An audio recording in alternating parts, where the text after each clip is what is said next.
Mhm.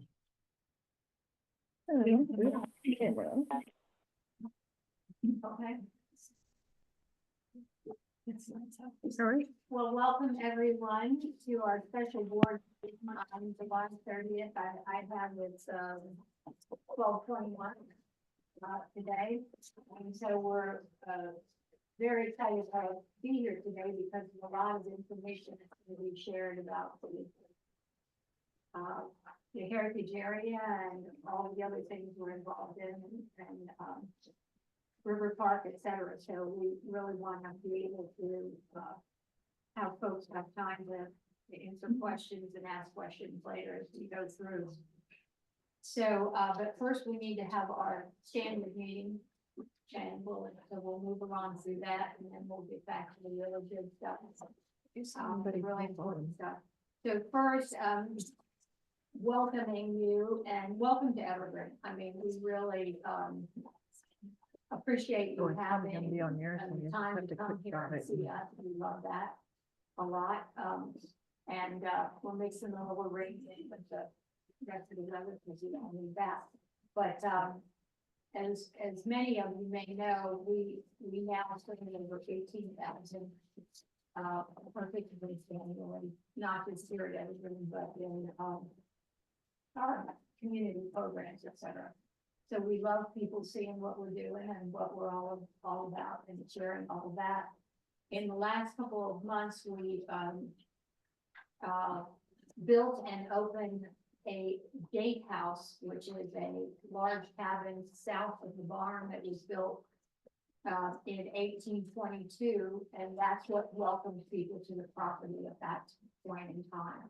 And it was also used to herd cattle up and down the hill, which is what it was a double wide gate. So we did that. We also, like a project for the Rural Maryland Council, we opened a 1-acre forest garden that shows kids and the community what can be grown successfully under the farm.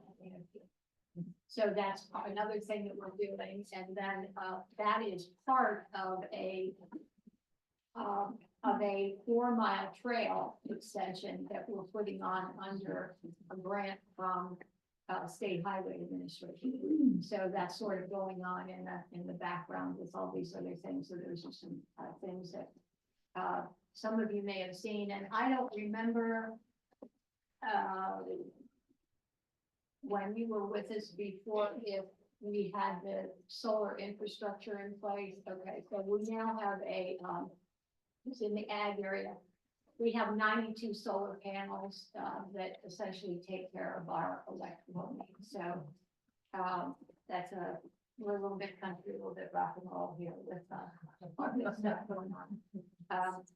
And we do have monthly open houses. We had our first one this year in April in celebration of Earth Day. We are in the middle of a climate resilience initiative, which essentially builds awareness and what you can do about it kind of things relative to climate change. So we're trying to help kids of all ages understand all of that. And so that's another part of what we're doing. And a new initiative we plan to do, which is very important to me, is we're going to expand our solar infrastructure and get us off of oil. We're on oil in the museum, this museum, which is built in the late 1700s, and then we're on oil in the Brown House, which now, by the way, another change that has been made relative to that used to be my friend's house. That is all foundation offices in there. Plus we have, Al, you had asked about this, we have another classroom in there that's much bigger than this classroom. It's in the basement of that house.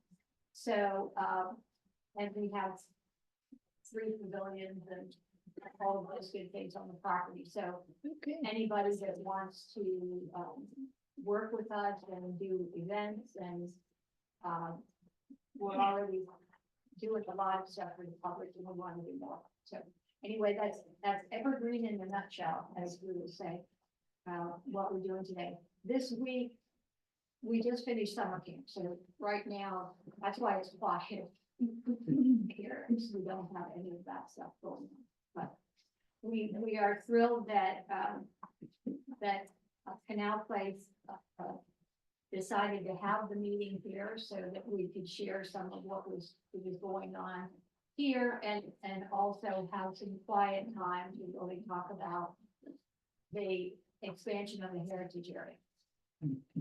For us, education is very important, but economic development is extremely important.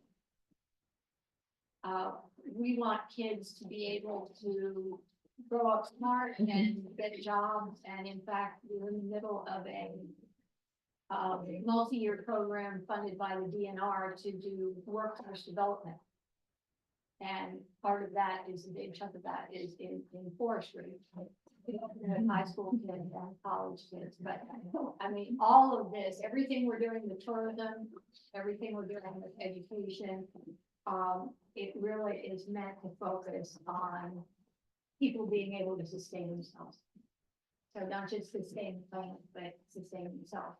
So that's why we think the whole heritage area expansion is just really key. And then, of course, everything that's going on with the management of the river park, we believe will bring a tremendous amount of jobs and opportunities for existing businesses as well as opportunities for new businesses.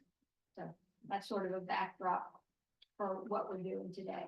So to get into our standard stuff here, if you want to review the open minutes of May 28th. I'll move that the minutes of May 28th be approved as. Great, wonderful. All in favor?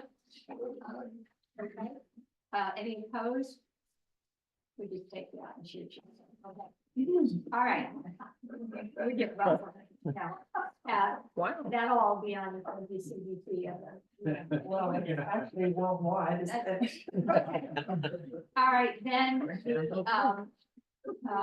the expenses for May 24th. Sure. Nicole. Expense wise, we stayed fairly low key. All the ladies will tell you, I did not let anybody buy anything that we did not absolutely positively need. Okay. Financially, though, you will see some changes. This is not the final for the end of the year. Still doing year-end closeout, so those numbers are going to change slightly, mainly because we're going to move what is listed as the 200 series, that's contractual payroll. We're going to swap that into our special, or we have to do a transposal of money because it came out of our special funds. So we're going to move it into the general fund, so it'll free up some money. There's also an accrual in the June payroll series, which you will look back at the July one. It's a little lighter. They do this every year, it evens out. So that will be a little different for expenses. As far as revenue, all the tenants are up to date except, sorry, Chris, the Park Service. We always do a rent increase in February, and for whatever reason, it's not caught up yet. So we know Ben is working on it, so we know you're good for it, so we'll get you. We have had an increase in parking with the Park Mobile, so that's exciting when we've had more events happening at the festival grounds. And again, June won't officially be over until year-end closeouts complete, and that will be sometime early August. So the September meeting will give a more final number, and we can go over that then. So, and that is it. Do we have a motion to approve the financials as reported, or do we have any questions? I have one real quick question. I should know, who's the telephone internet provider? Currently it's Breezeline. Has that been satisfactory and fast enough for the internet? Needs? It I'm worked. I'm not an internet provider. Right, yeah, no, I mean, I don't think we've had too much of an issue. They're going to become the fiber provider as well, so we don't have a problem with Breezeline per se. Okay, thank you. Yep. Thank you. So do we have a motion to approve the financial reporting? So moved. Do we have a second? I'll second. Okay, all in favor, say aye. Any opposed? Okay. Dee Dee, you're up. Executive Director. Sure, thank you. For those that didn't see it in the newspaper, we were awarded several grants from the Maryland Heritage Area Authority. We received our $100,000 operating grant, $25,000 in mini grants that go out to the communities that are in the heritage area. We received $39,000 for what it's augmented reality history trail. And thank you to the city of Cumberland, we're gonna be matching that with the hotel motel tax that we received, and Kim has also applied for Appalachian Forest National Heritage Area grant to do that trail. And then the Wills Creek Museum for phase 2 received $100,000, so we were very pleased with that. We just had the entrance agreement with S&B Company, which is a minority business, small business, to begin our fiscal year 22 and 23 audits.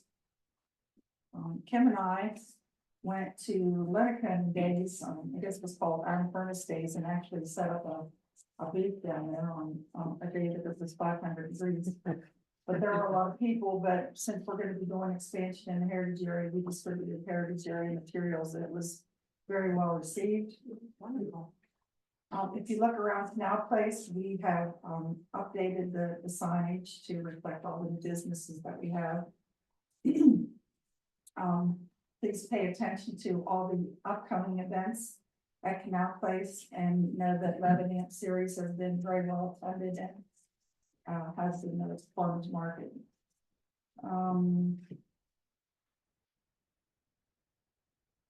I guess that's pretty much it. Yeah, I don't want, like I said, things, We're gonna go into. yeah, we are, and for time's sake, I don't want to. Okay. Anybody have any questions for Dee Dee while we're on that? National Parks. Sure. We have currently a cultural landscape report that is completed for the Pawpaw Tunnel landscape, which is the tunnel itself, including the land over it and the land on either side. It's quite a large landscape. So I'm reviewing that now. The contractors or the partners were the University of Oregon Cultural Landscape Research Group, and they did history analysis, significance and integrity and treatment recommendation. And along that line, next year we have a funded project to do structural engineering inspections of the Pawpaw Tunnel itself, which is in need of some major work. Some of the repairs that were done in the 1960s used the wrong, or the 50s were the wrong kind of brick and the wrong kind of mortar. And so, you know, that tunnel is an amazing work of engineering, but it also requires a lot of work. Mhm. But I'm excited for the project next year. We'll be working with our engineers and the staff, as well as architectural conservator and an architectural historian from the National Capital Region to do that. So that's the only update I have, but some good things for the Pawpaw Tunnel. Do you have any idea what kind of money you're talking about?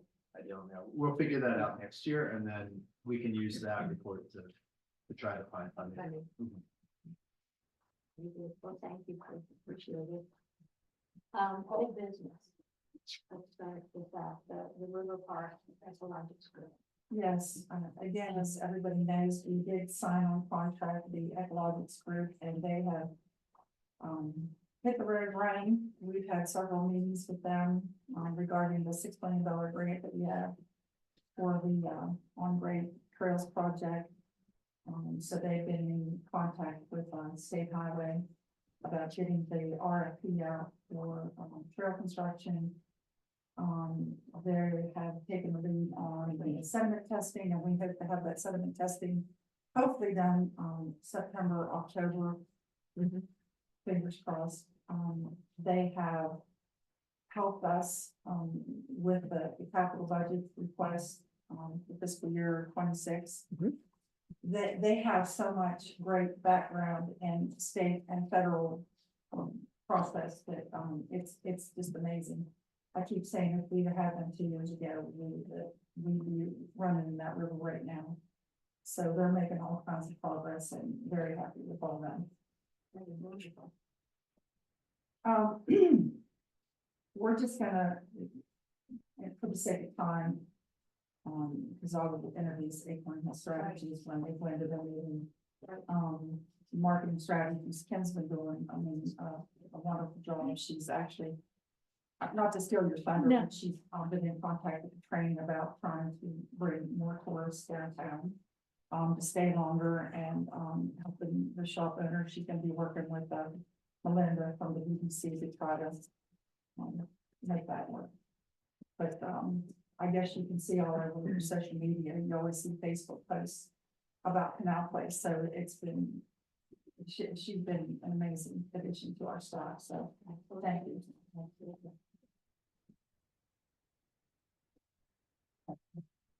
News on when construction of downtown will be complete. November 14th. That's the day we've been invited to attend the opening ceremony. So Mayor Cumberland sitting right there, can tell you everything you need to know. Better be done by then. Or else the bridge. Oh, that should be in. Thanks.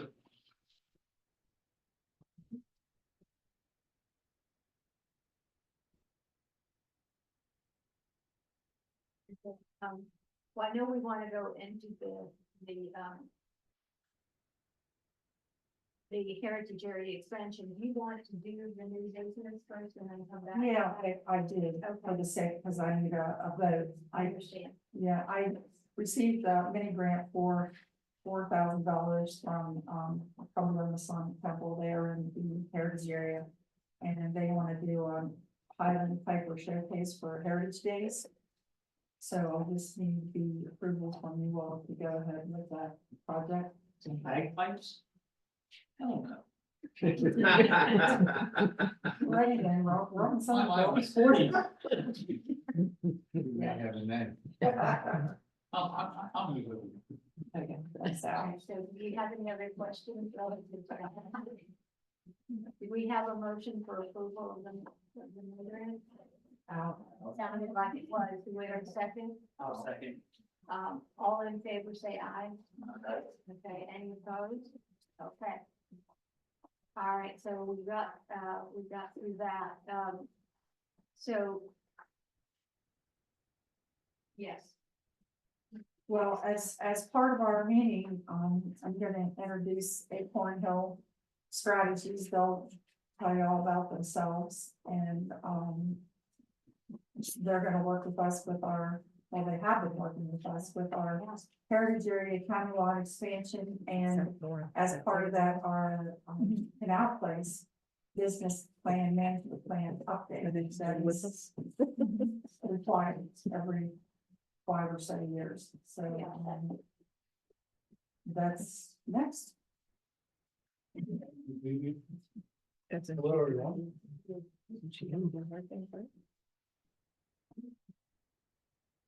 And so, Just a reminder, I'm Alvin Carlino. With Acorn Hills Heritage Area. Don't get frightened by the length of this agenda. We plan to get you out of here by 6 p.m. We, you know, there's a lot on here by way of words, but most of it we will get through rather quickly. The bulk of it, what we want to do is focus on the priorities of moving forward, what you all see as projects and programs that you want to keep doing or continue to do. I hope I have. We can share. Share You this. can share. Yeah, we can share. Can share. Yeah, no, you and Crystal can share. Hey, Alvin, Yes, ma'am. I have just a very There we brief, go. whenever you think I should do a presentation about, it's very, About, Canal Place. you want to do it now? Just to, I think this is good. for newcomers and just to refresh everybody's memory. Yeah. Sets the stage. Yeah. Yeah, go right ahead. Thanks. This is just an update on the mission of Canal Place Preservation and Development Authority and the, now passages of the Western County Heritage Area, just as a, catch up. I'm not gonna read all the slides. You're very capable of reading that, but as you know, it's the Canal Place Preservation Development Authority, and as I said, the heritage areas. So there is a mission statement for the Preservation Authority. As you can see, it says to be the catalyst for preservation, development, and management of the lands adjacent to the CNO Canal National Historic Park, coordinate activities and programs with various agencies to present a variety of events at Canal Place, the festival area, and advocate for preservation and development within the Canal Place district and greater Cumberland area for the purpose of enhancing tourism in Western Maryland. Now, that has expanded, but that was the original mission of the authority back in the day when it was created in 1993. I just pretty much touched on that. We were created in 1993 by the General Assembly. And back then, there was a lot of work done in partnership with the CNO National Historic Park. A lot of things that were started back then have been finalized, except for the rewatering, which the city of Cumberland and the Park Service is working on right now, and we are a support partner for that project. I can't see that, but I know what it says. That is the structure of Canal Place. Of course, you have the governor, Westmore Miller administration, and then underneath that is the board of directors. And it names all the board of directors. And then I answer to you all as executive director, and then there's Tim, who is marketing, media, grants, financial support, Nicole, financial manager, capital improvement person, you name it, she does it, and Crystal Lloyd that handles all our walk-ins, administrative work, scheduling the festival grounds. She goes out and gives parking tickets when necessary. We all have a lot of hats that we wear, so we all chip in to do all that.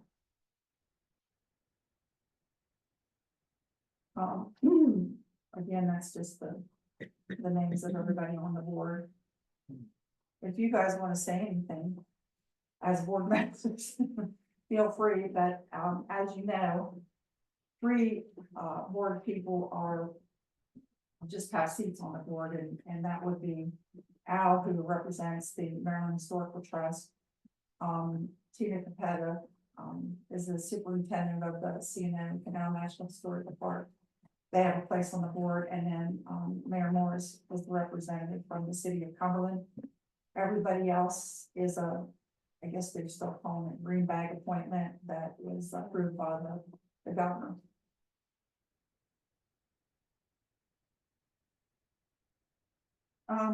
These are just the duties that I have as executive director. That's just some of the duties I have as executive director. As I said, there is just so much more. You know, running the state agency and then running the heritage area. Again, that's just I just went over that. I guess I'm jumping the gun. Nicole is the financial manager, and she handles all the state reporting, all the finances. I mean, if we look at the executive director's report, a page of that is just all the state reports that we do at the end of the fiscal year and the upcoming year. It's just, I don't think people understand how much state reporting that there actually is. I already talked about him and Crystal, so we can move on. These are various committees that have been created within Canal Place. There's the grants committee, which is very active. They review the grants every year. The big state capital grants, we rank them and prioritize them and then send them down to the authority. There is a marketing and promotion committee, and right now Becky Rupert's the only one that sits on that. The River Park Committee is Stuart. Al Feldstein and, Dr. Kaufman. Events committee is vacant and the real estate committee is vacant. There you go. This is the big one, that I would just like to point out that we generate $570,098 through special funds from our tenants, from our parking, from our grounds use, and that is what is used to match our operating grant, our $100,000 operating grant. We do receive the $233,944 from the Department of General Services, and that is just to handle Tim's contract. Anything else? Some capital And improvements. some capital, This year, that is including some of, for the fiber upgrade that we're getting for Okay. the building. yes, the fiber that hopefully will be starting within the next couple of weeks. Yeah. We also, this is what the capital improvement that we received from the Department of General Services, who, maintains our buildings, the station just redid the trestle walk. I mean, all the bigger capital grants that is handled by the Department of General Services, so that was over $1 million. And Nicole, she creates the project forms and works with the Department of General Services to get this stuff done. DGS puts that information, it's out to bid. So that's how we get all that done. And I just wanted to say that in regards to the legislation that was proposed this year, if things would have changed and the Department of General Services would have taken over, what we do for that amount of money was up to $400 and some thousand for doing less. So if DGS would have taken over and just taken over the Canal Place train station and parking lot and some of the grounds that didn't even include the bridges, it would have been an additional $442,000 for the next fiscal year. And we do all that for what you see right up there. So I'm just pointing out how cost effective it is to keep us the way that we are. And not to be a burden on city of Cumberland taxpayers, Allegheny County taxpayers. That's why we were created the way we were, to generate our own revenue. So we don't have to ask people for money. Every other heritage area does. Okay.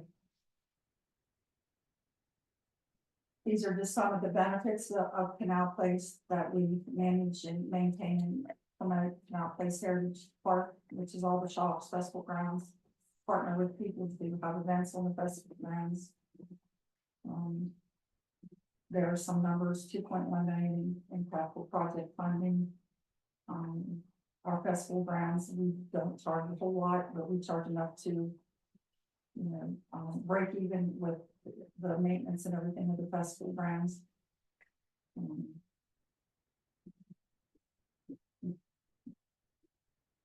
And then the next responsibility is the passages of the Western Potomac Heritage Area, which is part of Canal Place. And then when it first started, as I said, it was more Canal Place proper and I guess areas up around Washington Street. We were the first heritage area. Now there's 13 heritage areas total. And we have expanded more into the city of Cumberland, into the city of Frostburg, and we're looking to expand countywide now. And we will be the first heritage area to have countywide boundaries, which is pretty impressive. Right. This is our mission statement for the heritage area. I don't foresee that mission statement changing a whole lot. And this is just some support from the heritage area, which we just talked about. We get $100,000 annually that requires a match. $25,000 block grant for heritage tourism that we give out to qualified entities within the heritage area. And we will be, we're hoping, getting our own, marketing grant. So that's what we're pushing towards. And these are some of the benefits of the heritage area, and we can print this out for you. If anybody wants to, see it, I did want to go into a whole lot of detail, although I think I have. Can you email it to us? Yeah, absolutely. Thank you. And these are just some of the, contributions that now place in the heritage area have given to Allegheny County over the years. Economic impact of over 20 million annually, the 2.6 million annually for just a 1.67 square mile heritage area. Again, I say, can you imagine the effect we'll have on all of Allegheny County once it expands? We've given over 64,000 in mini grants, all non-capital since 2018. And we're here to contribute to the revitalization and restoration, of Allegheny County and with like the River Park project, things like that. Okay. And here's some pictures, because everybody likes pictures. That just shows some of our, projects, obviously the Third Works, which was a huge success, seeing it now, Parks Museum, National Road, downtown Cumberland, River Park. Also, as probably a lot of people in the room are aware, there's a big regional push. Well, it's not just regional, but in outdoor recreation. Right, right. So all of this dovetails right into that. Okay.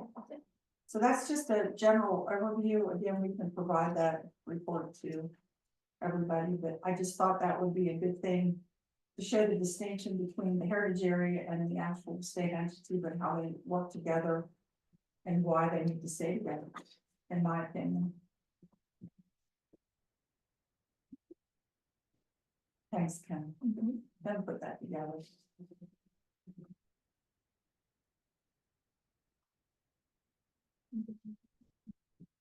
Yeah, let me do this up. Oh.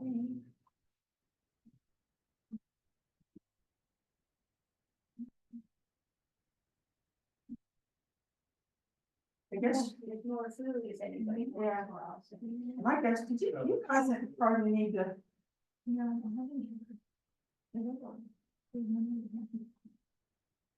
What were you thinking? that they introduce themselves separately, just in case. Don't remember. Yeah. We'll wait for our fearless leader. Huh? Said we'll wait for our fearless leader. Okay. I will have to leave too. We're not letting you on here. Well, that help. You want another one of those? It's a real crowd.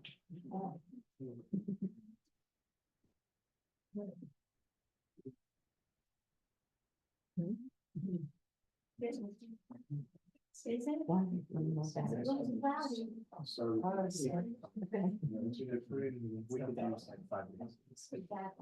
in here until.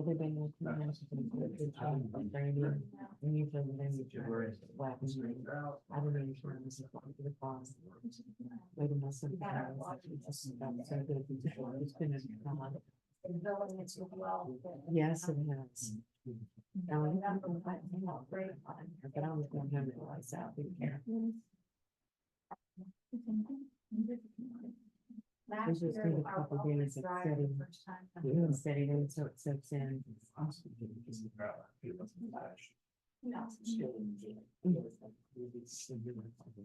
Right. This is just. Yeah. It's fine. You sure? All right. Uploaded some information, so, can we go around and introduce each other? So, there's some faces that are new, some we need to refamiliarize ourselves. Bobby Carlino, Acorn Hill. But I also had another full-time job. I run a heritage area like Dee, Rivers of Steel up in Pittsburgh, which is a national heritage area, and like you all have in Maryland, part of the Pennsylvania state heritage areas. Peter. I'm Peter Samuel and I work with Augie and Nancy. My background is I did work for the National Park Service for 30 years and I managed the National Heritage Areas program, of which Augie's Heritage Area was a part in the Northeast region, and there were at the time 23 National Heritage Areas in the Northeast. Now it's 26 actually. So then my background is as a landscape architect / planner, so happy to be here. I'm Nancy Morgan, self-consultant to Acorn Hill, and briefly, my background is mostly in national heritage areas. I used to run a national heritage area in Louisiana. But then I also more recently have spent about 7 years managing a nonprofit historic site. So I've kind of been on both sides of both the partner side and the heritage area side. I'm Becky Woodward. I sit on the authority now for several terms. Recently retired from Steve Axon, my day job is economic development and city code. Lots of them. Last night, last night's mentioned. Yeah. That's a lot more fun. Kim Polk, I'm the marketing and media director with Passenger West Center. Nicole Gray, finance and executive assistant for Canal Place. Crystal Lloyd, Canal Place. The other day in the parking lot, someone asked me if I was the meter maid. And I said, yes, I am. You also fixed the ticket too. No. And don't say that, the meetings. Your name, Reed? Pardon? Rita's Rita. Always Rita. Oh, okay. I got it. She's too young to know that. Adam Snyder with the Attorney General's Office and counsel to the Republic. Brad Nixon, board member, attorney for Prospect State University. Dee Ritchie, the executive director of the heritage area in Canal Place. I'm Chris Stevens. I'm the Cultural Resource Program Manager for the CNO Canal. I'm also historical landscape architect. I'm representing Tina Capetta, the superintendent of our project. Janice King, chairman of the board of Canal Place, and also president of the Evergreen Community Foundation. I'm Ray Morris, I'm the mayor of Cumberland, and I have been for the last 6 years, so I've been on the board for 6 years. Michael Mudge, I'm board member at large. This is the first term that I spent on the board, and my big job is I teach for Allegheny County Public Schools history. My name is Al Feldstein. I was with Maryland Department of Planning for almost 40 years, and for over 20 of those years, I managed the Appalachian Regional Commission program for the state, and I'm representing the Maryland Historical Trust. Well, thank you all for being here. I know you all have busy days and lives, careers, personal life. We're reaching an important level in this whole planning process. When we saw you last, we concluded a public meeting, quite successful public meeting, we think. Great engagement from the community, a lot of participation, good ideas that we got from folks based upon the questions that we asked. And since then, we've been having monthly meetings with the staff as we've built the planning process to this point. What we have done is built out an online survey that's been completed. The results of which were presented to you as part of the draft or part of the situational analysis report that you received. That information was information Nancy and Peter and myself used to help craft then the stakeholder interviews that we conducted and the questions that we built from that. We built that all around staff input to what we needed to discover with those stakeholders. And if you recall, the stakeholders were none of you. on the board, deliberately. We wanted to find out from others that work with you, your partners, people in the community, other government officials, their views objectively of the heritage area and the governance structure of the organization, because what we're doing is a management plan, right? We're doing it in the sense of not only what the heritage area is and does, and what Canal Place Development Preservation Authority does, but also how you're going to manage it for the next 5 years. All that information feeds into what you received from us about a week or so ago, is that situational analysis. This is the almost like the foundation to the management plan. And what we want to do is get your feedback on that as we move into different parts of the work that we have planned for the next hour or so. What we're going to do, because we need to get from you this information, is we're going to work through an exercise with you a little bit later on, going over projects, programs, what we call actions or strategies of what the management plan basically will play out. And we have a plan to meet with staff either maybe later today or tomorrow, definitely, to fill that out a little bit more, so that then Nancy and Peter and I leave here after today. And next time you see us, when we're going to be presenting that plan, not only to you all seen it by that point, obviously, and may comment on it, but presenting it to the public. So we're not far away from the conclusion of all this, as a whole. Any questions in general about where we're at, what we've done before we move on? Now I want you all to be quiet. Okay, we'll save comments for later. So what you received from us is a report, rather lengthy, I think about 20 some pages long, and the results of a survey that was rather lengthy, 70 pages, I believe. A good number of participants that answered it, board questions specifically. To be clear, when you were looking at that, and we can go through it a little bit later, or we can go through it specifically. Peter's going to sort of summarize and highlight some of those elements a little bit. But what we did in that survey was we built skip logic into it.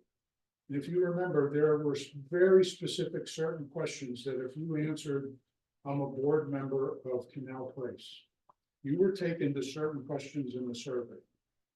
If you said you were a government official taking the survey, you were taken to other specific questions. If you were a member of the general public, you had other questions, because obviously general public couldn't have any questions about governance of the organization, but everybody could have answered questions about what they know about the heritage area in our place. So when you're looking at that, just to clear up any confusion in your mind where it says, 14 people out of 70 or 80, don't think that it's an incomplete survey. It's because of how the skip logic worked in that survey. Okay. The other thing too, we can't control whether people answer the survey in their entirety. And sometimes people get tired of answering questions. Sometimes after the second question, they just disappear on these surveys. So there might be some incomplete answers.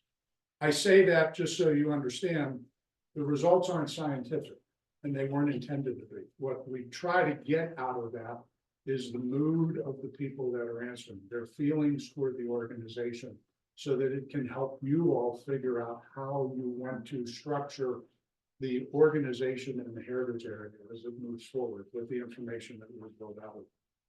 So with that, how about comments on the situational analysis in general? You read the report, ideas, thoughts, comments, concerns. Did we miss anything? Something that you want to see? Anybody start? Did you read it? First question. Yeah. Well, good, you read it. Most of the times we get people go, oh, you sent something out. Yeah. you have to have some thought on it. Anybody, we're not here to be critical. I mean, I would start with not saying anything negative. I thought that report was wonderful, very inclusive.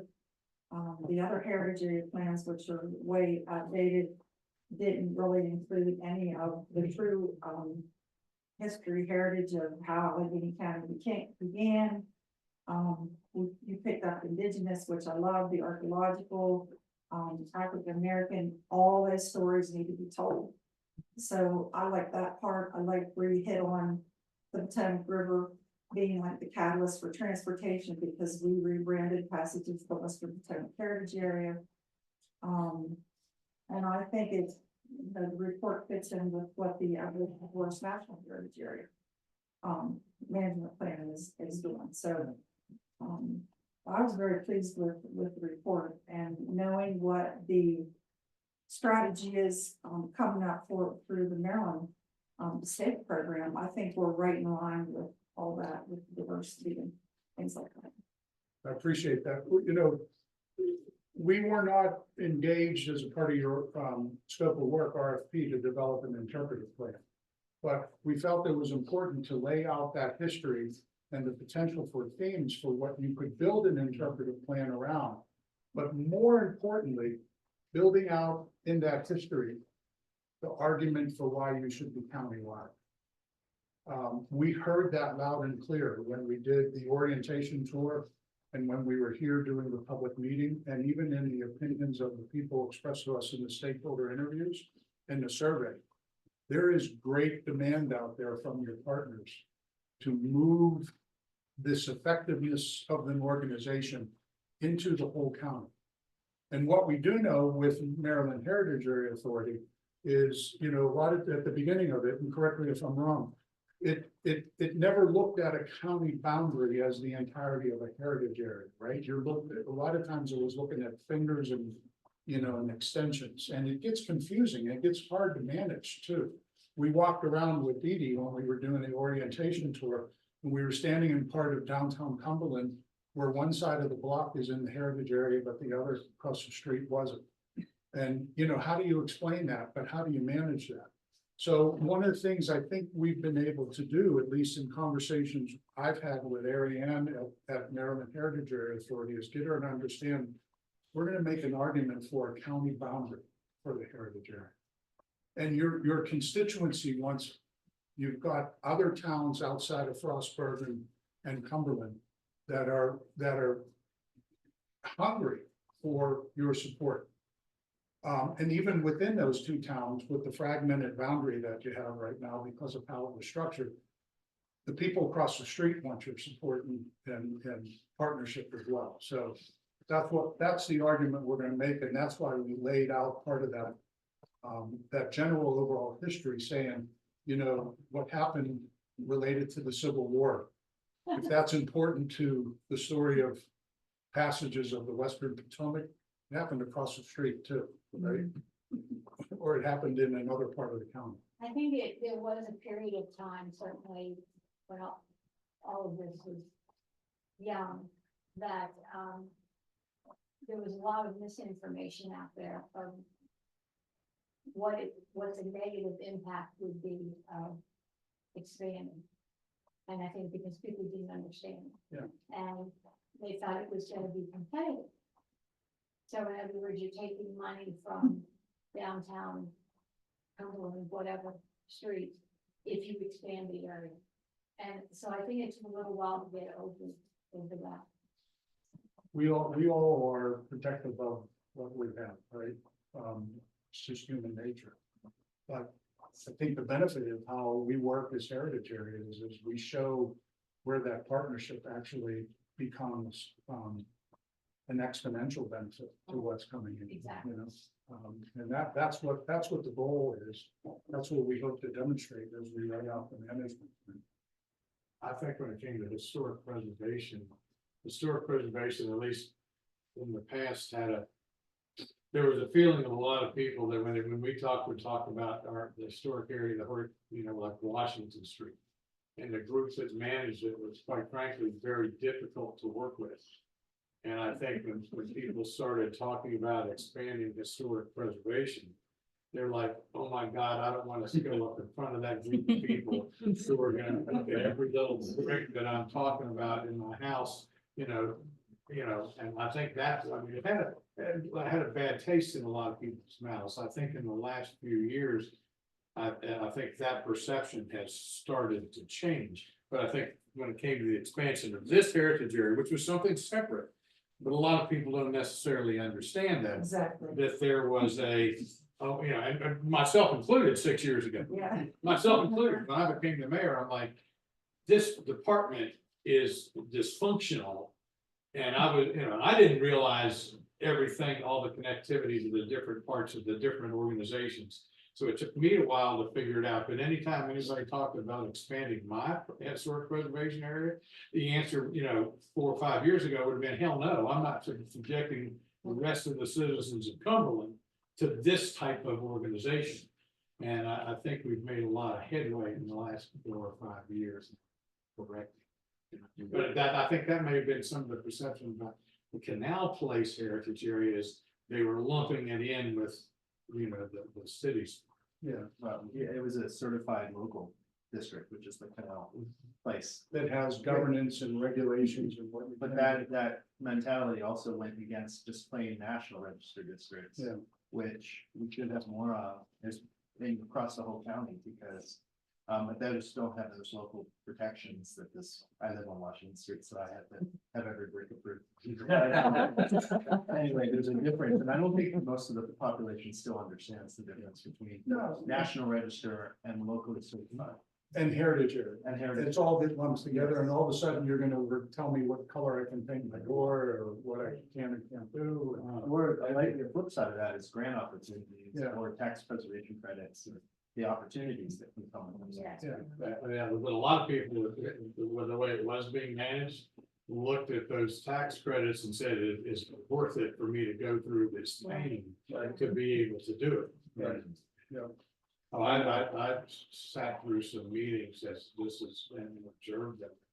I just couldn't believe what these contracts with the property owners have to deal with. Just quite frankly, didn't make sense. Well, in my own heritage area, I've been called a hysterical preservationist. Oh, yeah, that's exactly. But we've seen the results of these things too, great success across the state of Maryland with the heritage area.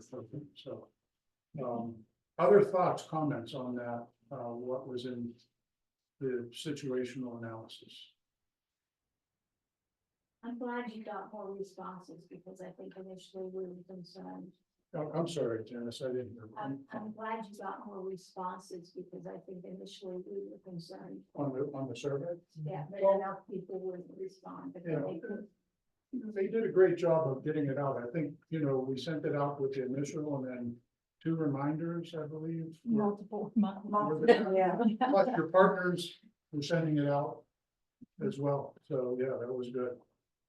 It's always iffy when we do these, you just don't know. If people are going to help send it out, you don't know where it's going to go. You have to rely on your own database too, but we did good information. Thank you. Other thoughts? Peter, you want to go through the survey real quick at least? Yeah, And I'm gonna I have it up here so I can scroll. I'm not actually gonna go through it because it's too much. Okay. Did everyone get a copy of it? Well, that was a part of what they received with the situational okay. analysis. So I guess number one Can question. I say something? Yeah, but Peter was confused. On the bottom of some of the questions, there was a place where it said comments. Right?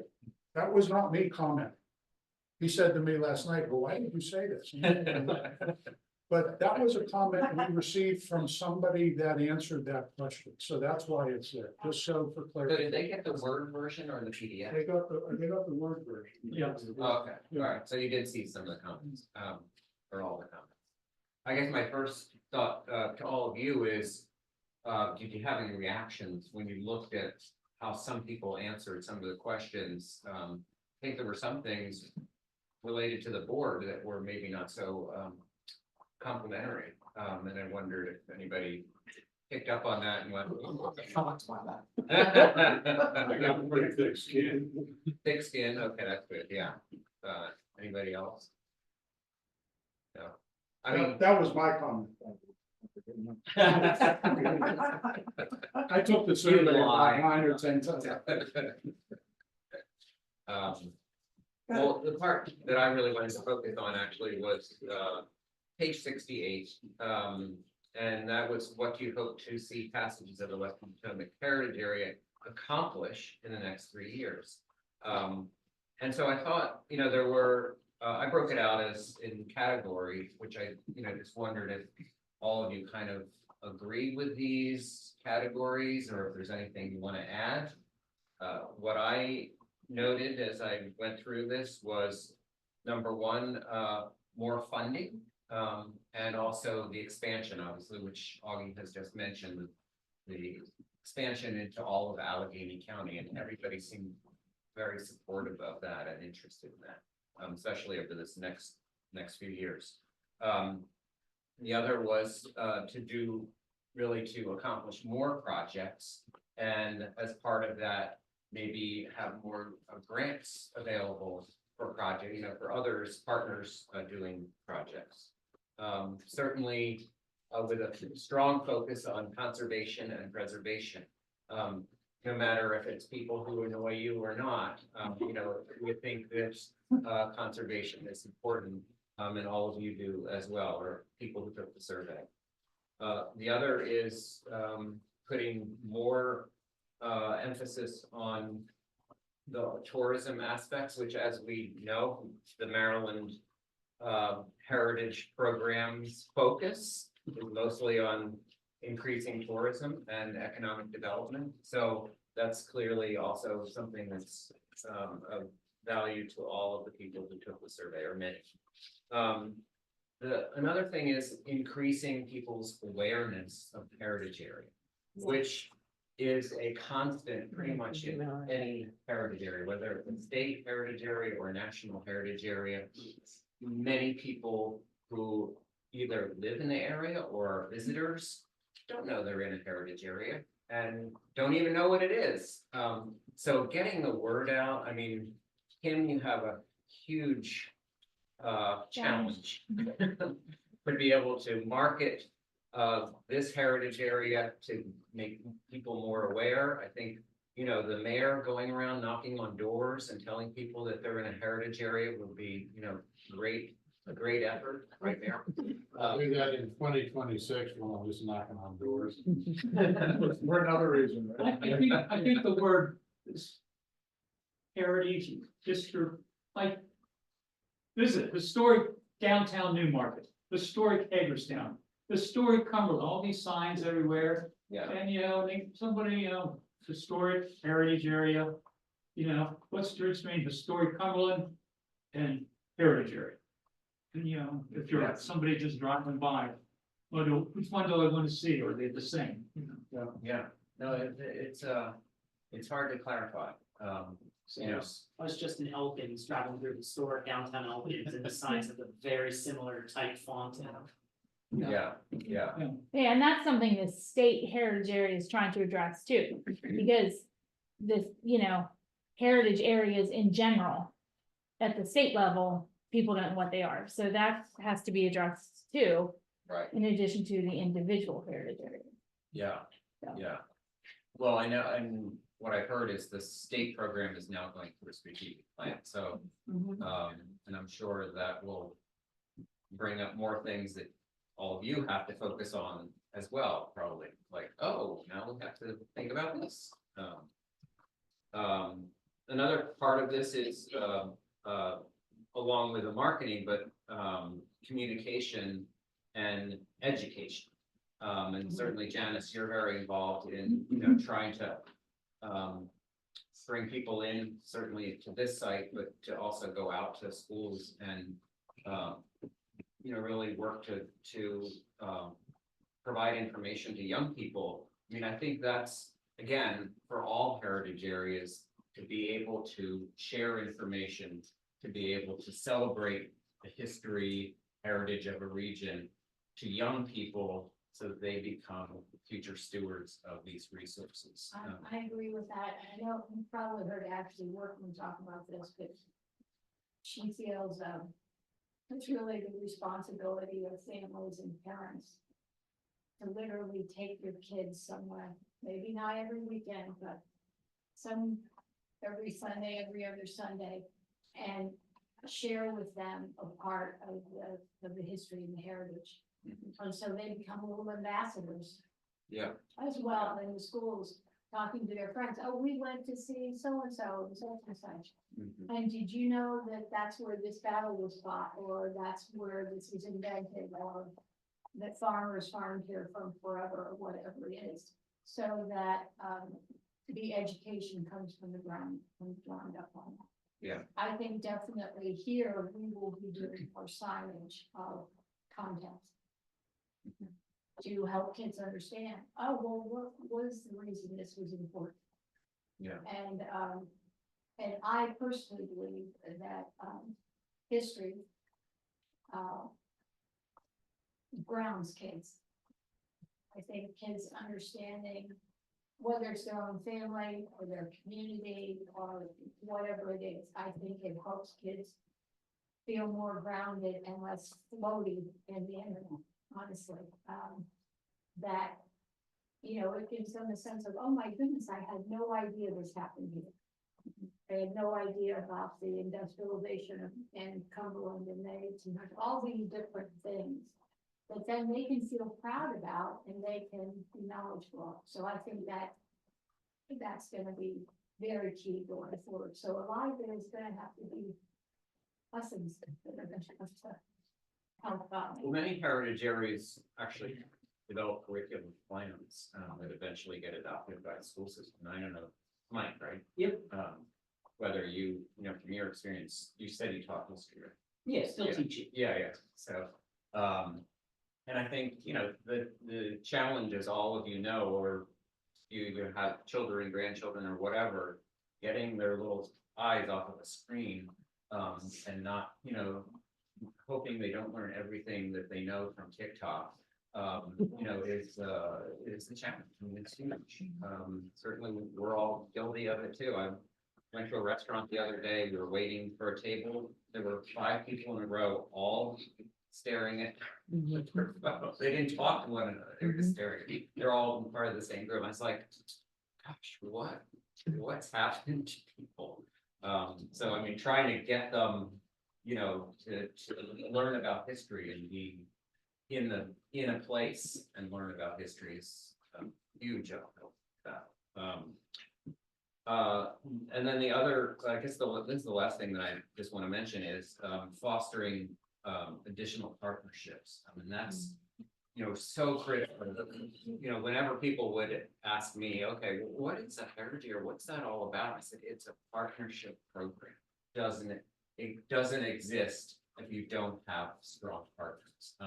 And certainly with the national heritage areas, they receive funds from the federal government, through a congressional appropriation, but they have to match those funds. So to be able to, if you don't have partners, if you can't, have partners who are also economically somehow connected with you and wanting to do work together, then the heritage area is just going to fall apart. So I mean, Dee, I'm sure you're super aware of that, without your partners, you can't get anything. I couldn't function. Right.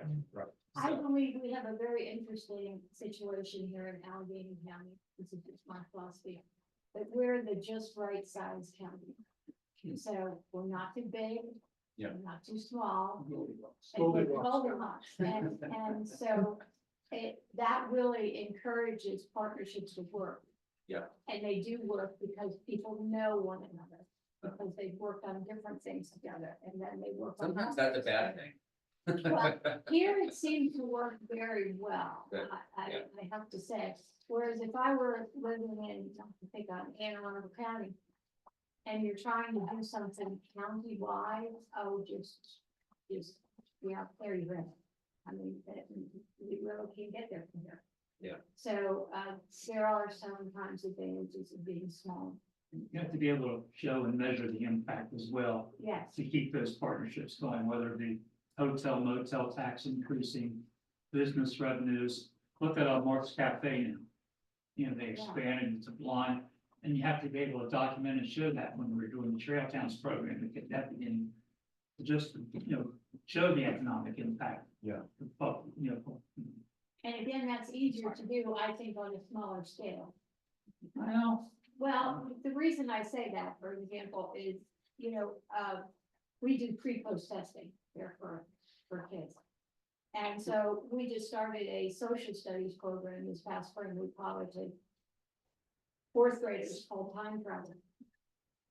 And so they came and they did tours of our 1822 kitchen, and then they did the late 1800s barn, and then they did coal mining in the early 1900s. And meanwhile, they're doing all these activities, and we test them before and after and see how much they've learned about Appalachian history while we're here. And it's, if you're not doing it on a gigantic scale, it's easier to do what Al was talking about, is you have to collect data. You have to be able to collect data and show that what you're trying to do is gonna have an impact. So, that's pretty much, what I wanted to talk about. I don't know, if you have any other things? Oh, yeah, I'll just pick up on a couple of things in there. When you expand, one of the things we heard, we point that out in the situational analysis, is some of your partners that are not in the heritage area know you exist, but not all of them know that they can apply for grant money. So that's going to be important. I don't mean to throw that on you, Kim, but that's going to be important for you to put out there, right? That's the point of expansion. Here's the other thing, and this was, I found most interesting. Given that you are a state authority, and Dee Dee and I had a lot of talk about this, and she even has an opinion from the solicitor. I'm not sure if that's you. I don't mean to put you on the spot. But, can you ask for donations? Can you get, as a nonprofit organization, can you ask for donations? And even after you gave me the language that came from somewhere, not that you made it up. That's a good executive director. I did find, and I can't cite it to you, but I did find somewhere within your enabling legislation, and I think like the explanation from the General Assembly and the committee reports, that it allows you to actually collect donations too. I point that out because here, we ask those questions within the survey. Because it's important for you to know you've got a base out there of people that give money to organizations. And if you saw, we asked, where do you give? Do you give? Where do you give? And what's the largest group that people give to? Arts, culture, and heritage organizations. Right? So you've got a market there. You got an audience that you can tap. And that should be something, and we'll put this in the management plan, and hopefully you'll build upon that more than what you might do now. But getting donations, it becomes a full-time job. Yeah. Did anyone say that they gave money to government agencies? No. No, See, that's what my concern was. Yeah. Yeah. So people don't want to give money to government agencies because they believe they're funded for other means. right, but there could be a way around this where the heritage area maybe incorporates as a nonprofit. Right? I mean, they can accept gifts under their enabling. Under Let's the- say it's just about a marketing thing. Well, about but trying to they- get people to see them as a. Am I writing the check to the passages of the Western Potomac Heritage Area? What is what I'm asking you? Oh, yeah, sure. Yeah, instead of Canal Place Preservation and Development Authority, Yeah. Yeah. right? And how you are able to Yeah. put that on your books. Or I'm looking at the administrative folks over there, right? So that the state knows that it's. Everybody sees this. I'm sure other people have already been thinking of this, but if we're expanding countywide, and I'm looking at the composition of our board, and I know we're not the Supreme Court, I don't know if we can expand the board, or maybe as, you know, have representatives from some of these outlying areas, at least one, so it's not all Cumberland focused. More diversity. Well, we also talk I don't about like that word. creating an advisory committee too. Well, that was another thing I was gonna mention, an advisory board, Yeah, or a committee that actually reviews the grants that has, yeah. or diversity members, yeah. It does, you don't want to take away the authority that the legislature has given you all, right? But there are ways, and that's great, you've got an attorney. There are ways that you might be able to structure it that keeps you legal, right? That's what you want to do. One would hope. Yes. Well, that's what that's. So, but I wanted to point that out, because this is, you know, we all heritage areas, all nonprofits, but heritage areas, we always struggle with the issue of how do we raise money? And, you know, we in this part of the country, Pennsylvania and Maryland, have the only two state heritage area programs. We're so fortunate for that, but there is a requirement to raise money too. And if that program goes away, then the question is, how sustainable is the organization if the dependency of their funding only came from that source? And so we always have to build, you know, the financial stool, right? More than 3 legs, as they say, because you take out one of the legs, the stool is going to topple. You want something else there that can balance out the organization. You got revenue generation. Not all of your state heritage areas have that to the level that you do. We know. No, that's what helps us. That's you. That you. is huge. Yes. And all the other heritage areas say, we wish we had a Yeah. similar situation because they're scrapping for Yeah. money all the time. And, Especially now. and they can develop it, but maybe not to the same amount that you, because of the property you have. Right.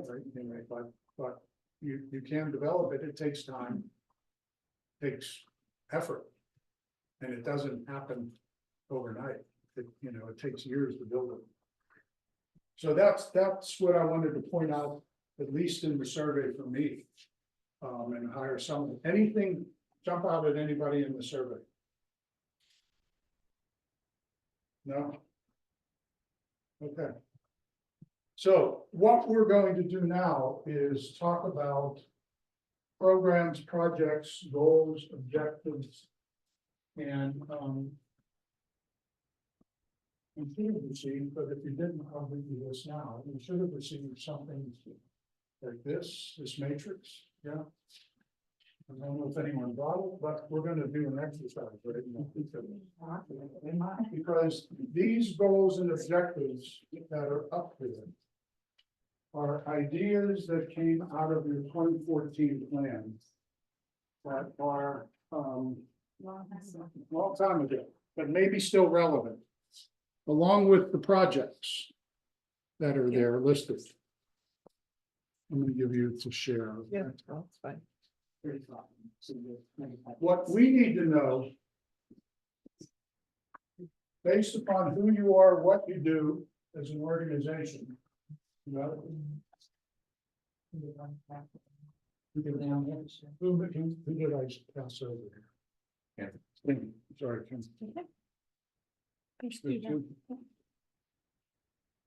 How about these goals? But, you know, your goals were written out more extensively in that, and we have them underneath there as a goal statement, and we took the liberty of updating the wording a little bit, changing it a little bit. Because we are doing a new management plan. But in summarizing them, what do we have? 4 goals. To collaborate, enable, facilitate, and support. To conserve, develop, and sustain. To promote, interpret, educate, and advocate. And to excel and grow.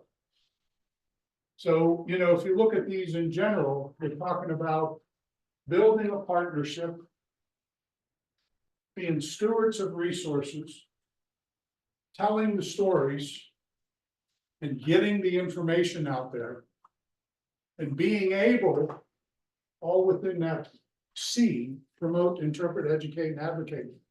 being able to become a voice for the region, this county that you're going to expand into. Because a heritage area can become that advocate, and the partners become advocates with the heritage area of what the needs are. And the last thing, you know, you want to do all this. The organization's got to get bigger in a way. And I know money's always the issue, but we need to build this into a plan so that it's a strategy for you moving it forward.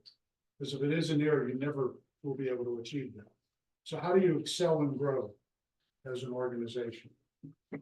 So out of the 24 plan, in those areas in the boxes here, these are actions, these are projects, these are strategies that you all had listed. And what I want to know now, and take about 5 minutes as you go through that.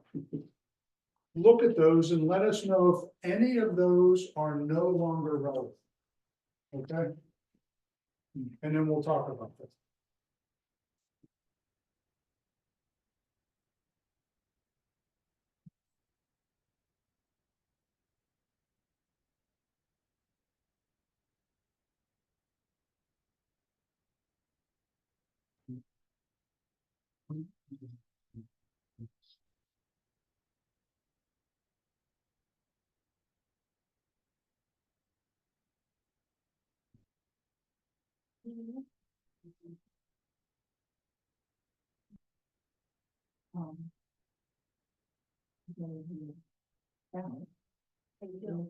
They would sell if they had the right place, and of course they would really thinking of directly somewhere else and something. Just making sure they don't have a lot of companies. Another story. Yeah, he's the one's building. Yeah.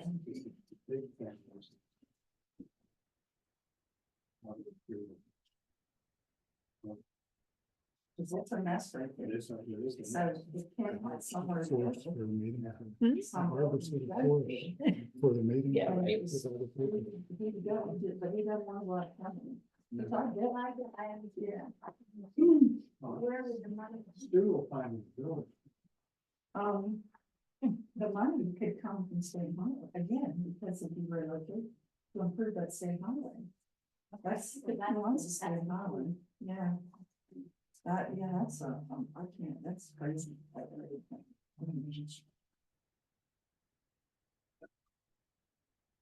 What do you want to mean? That's me. I think Sorry, I thought I had it off. the overall goals and objectives are still good. I don't know enough about some of the other things, the viaduct survey district things and certain actions that would like.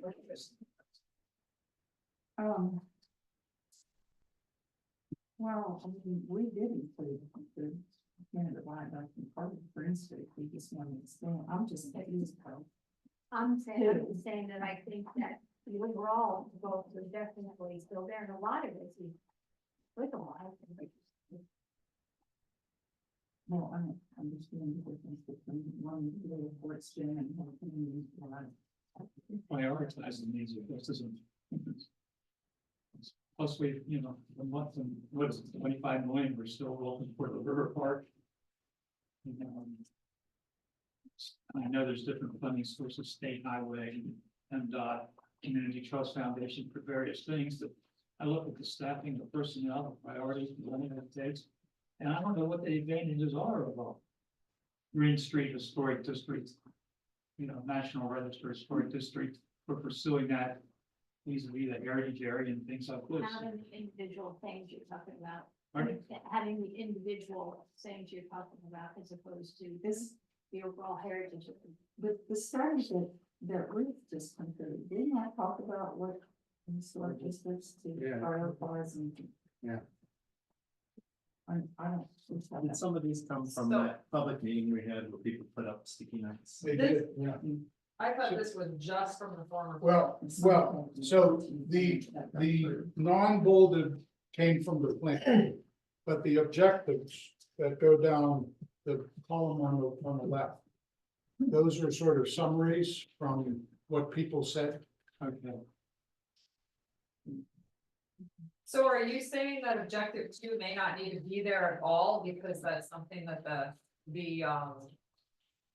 either is covered in the expansion of the entire boundary, or is covered specifically by the new historic preservation plan? Well, you have good ears. Sorry, I thought that was a public consumption.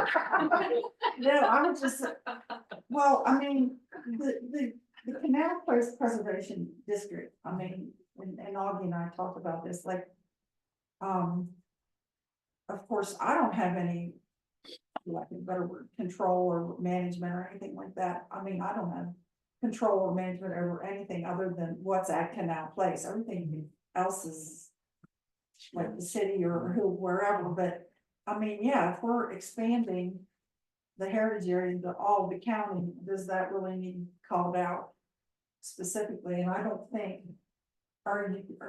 you're up there, do you want to expand up there? Yeah, I would personally like to expand, because if you had streets on, we're just a linear street, Washington Street, if you had the protection, the buffer, because there's some crazy zoning stuff happening behind us with the bank and, for example, with lighting and, so we're not a normal historic district that has protections all around. It's, you know, you can be eroded from either side.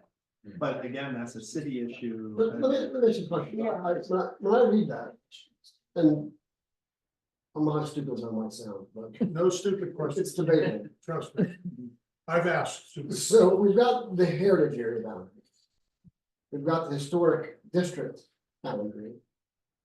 And then this says Canal Place Preservation District.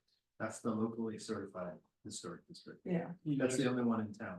There's the National Register, and there's the local, and then there's So, heritage. so help me, the Washington Street, Washington Street Historic District is part of the Canal Place Preservation Okay. District, as is downtown and parts of Mechanic and Center.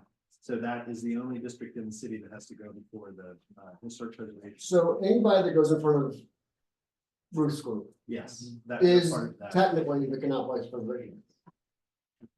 Okay. And see, and that's what I want to clarify. The heritage area is not gonna restrict. Right, well, that was the only negative I heard from the Yeah. heritage area. It was well said before. It's, oh my God, another level of red tape. I mean, you know, that was, but forget the heritage area part. It's this historic thing. Stuff, yeah. See, and that's the tough part with what Chris was saying too, is that the street behind is Green Street, which is a commercial street. You know, I mean, it's zoned, you know, for, as a business street. And that's what historic district back there? Well, there is part of Yeah, it, Parts of it. up before Sheets, Up, towards town. yeah, up to Lee. Okay, which Yeah. makes sense. The lower part of Green Street right there. They're on, you're in a commercial district, sort of on both sides. Right. You know, so you've just gotta look at it and say, what can you do, you know, because I just, like he's talking about the lighting, when the bank, who has been totally and completely irresponsible with their lighting. you Put that on the report. Oh, it is. Which bank is that, Mayor?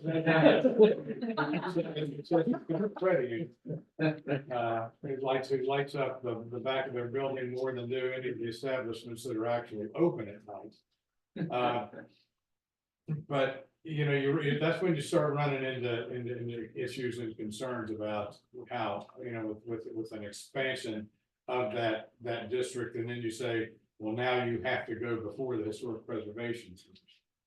Because that's when it starts getting tested. Well, it could be a change, instead of adding it to this, Canal Place Preservation District, it could just be a change in zoning. That with residential properties abutting, because there are light rules and that, but like. But that's all city stuff where I think Dee Dee's pointing out. Yeah, let me just stay on that a little bit, because again, from an economic development standpoint, for years, even when I was with the chamber, I'll call it Lower Green Street, I'll call it, you know, where base camp is and that lower section. It's sort of forgotten in the downtown, whatever, to me, that's what a pedestrian bridge going across Wolf's Creek is important to me. That lower part of Green Street should be more considered more of downtown. Just because the Wolf's Creek crosses off, it's like it's forgotten over there. Well, you've got the pedestrian bridge. Right, which is why it's one of the reasons, but my point is that like when something's going on downtown, Green Street is never included in anything. It's just like more of a general city asset, not a, it should be more from a marketing perspective, from a rules perspective, from a grant perspective, I think, should be more of downtown. And when it comes to Canal Place area, to that point with Washington's headquarters and all the historic stuff and everything else and river projects, sucking that lower end of Green Street down into that, I think is. Stu's exactly right, that is an expanse of our central business district.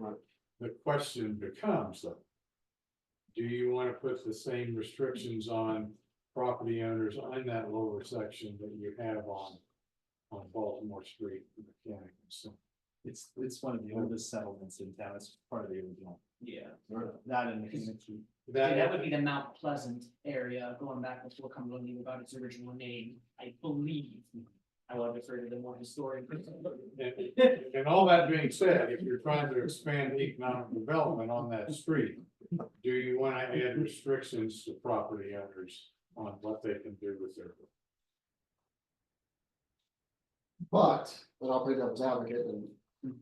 Yeah, I'm asking. I a know, question. but I ask the same question, if we truly believe that making it part of the historic district will open up for grant opportunities and will enable us to provide more opportunities to it for rehabilitation of these buildings and for improvement of these buildings. As long as the property owner has the option, if he wants to go through that grant process. And go into that level of detail on that, the restrictiveness. If he wants to do that, fine, but to say you have to do that. When I say this, I mean, I'm just looking at the overall cost for some of these things. Well, it's just. And what you can do now, and I think that becomes the devil is in the details on, you know, can we afford to put those restrictions on an area that may not economically be able to handle? In the short run. And It's something that, anyway, we're talking about different districts, it's like which one's which and how's it going? But the question is that going to be the heritage area and Canal Place? Or is that going to be a recommendation, but picked up, say, by Ruth's organization? Well, it'll be the bigger part of the heritage area. But like I said, they just got done doing that study, which you talked to their consultants about what was gonna be considered. This National Register of Historic District. so my question is, okay, so you've got the Canal Place Authority and you've got the Potomac. The Western Passages. Yeah. Y'all have confused me with that for 6 years. But I just kind of look at that and say, now, is that expansion all one and the same? Can you expand that? Without putting the restrictions on it? Yes. Because if you're going that route, I thought that, see, and that's what I think where we're at, is if that's what you're expanding is the Western Passages of. Yeah. Western Passages of the Potomac Historic Heritage Area. Yeah. Mayor, from the way I understand it, the expanse of the heritage area does not have property limitation on it. And that's where I was going with this, just to kind of sort of make sure I was clear on. But there's no reason why the heritage area management plan can't encourage Yes. that, right? Yes. Or suggest that. Exactly. Yeah. Well, so just to keep that part moving, then, is it worth getting rid of the language That's what I for was going objective to number ask. 2? Does that create more problems? Yeah, And- it does. Adding a softer strategy that says, support the expansion or establishment of historic districts. And throughout the county. Yes, Yes. exactly. Does the Occupy Riverside Park contingent impact this at all? In a positive way. I mean, all this heritage. No, I'm talking about the people who are. Yeah, I know. I mean, I just I'm look glad at you this, turned that over to. The squatters. the doctors will take it over. Yeah. But I mean, here's the thing. Yeah. If you're gonna apply for any state grant, it doesn't even matter if it's a heritage area grant. And it's anywhere in Allegheny County, and Historical Trust, they're part of the review process for any state grant. So even if you didn't say this is the part of the Green Street Historic District, if they would apply for a grant, from the state, even the feds, they're gonna get that reviewed. Because it's an eligible, And MHT is gonna say, oh, yeah, you can have state money, but you gotta be this, and this. it's eligible. Yeah, Yeah. that's sort of what, That's the kicker. So- that was my understanding. Yeah. If they wanted to, if they have the option of, my belief was they have the option of going through the process, which is fine. If that's the option and the route that you. My understanding, at least in Pennsylvania, it's my choice as a property owner. But if I'm gonna go after public money and I'm an eligible resource or Then you in have the to district, come line. then I gotta follow the rules. Yeah. But I can say, I don't wanna do it, Mm-hmm. right? And that's up to me. Well, yeah, with the way it goes now, but if you become like Chris is saying, like they are on part of Washington Street, then there is a. Well, that's, yeah. So, you wanna the district force is this the here? designated- And again, it's If they're not, still eligible. it's not a national register district. There's not a lot of protections for federal national register Right. district. But for this, it's certified local. That's the only That's one. the other one, That's yeah. the hook. And most people don't realize that the federal government doesn't do a lot for preservation. It's at the local level. Right. Yeah. Landmarks, Right. yeah, that kind of thing. That's where all of it, yeah. It seems to me that we've got three different things that we're talking about with this. The first one is the local certified district, which I think we're all more or less in agreement that we don't want to expand that, because that'd be quite burdensome on the homeowners and would open up a can of worms that isn't worth opening. When the second variable we're dealing with is just expanding our heritage area, which is all optional. You can opt in, if you want the money, you apply, you get it. Yes. All's good, and if you don't, you move on. Then the third area is just zoning things, because Chessie is not a historic building, so their lighting issue is not our headache, it's his headache it's a code. to deal with. It's a code issue, which is going to not be solved by any of variables one or two anyways. So I think That was if I good, understand- I'm impressed. if I'm understanding correctly, I would be okay with just striking two, because at this point it needlessly complicates the issues, because everything's gonna be covered by objective one anyways. Right. Well, and I think what Nancy said, the idea of having it countywide, like, because that is something that Heritage Area would do, is advocate for when deemed necessary or beneficial to the Heritage Area. Expansion of districts or new districts, could be in Monaco, New Western Florida, Old Town. So we're But that's taking, not Cumberland specific and not so specific to. so we're in agreement, everybody. We're taking objective 2 out completely, that whole row, right? Mhm. Not that there's anything else except under B. Anything else on this matrix that you believe should be stricken? Struck. Struck.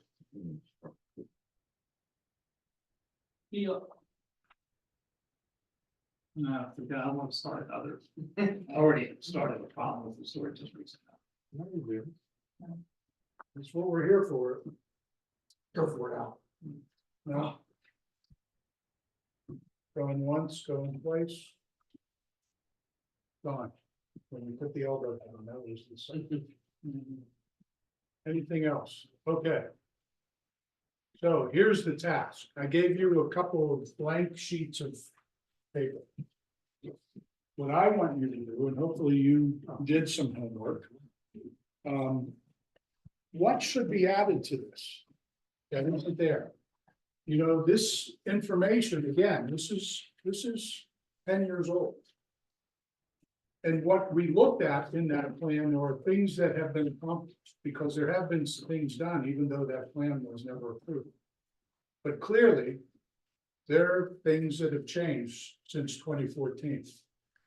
This remains. If you're not striking it, this information is going to remain as a part of what we put in the plan.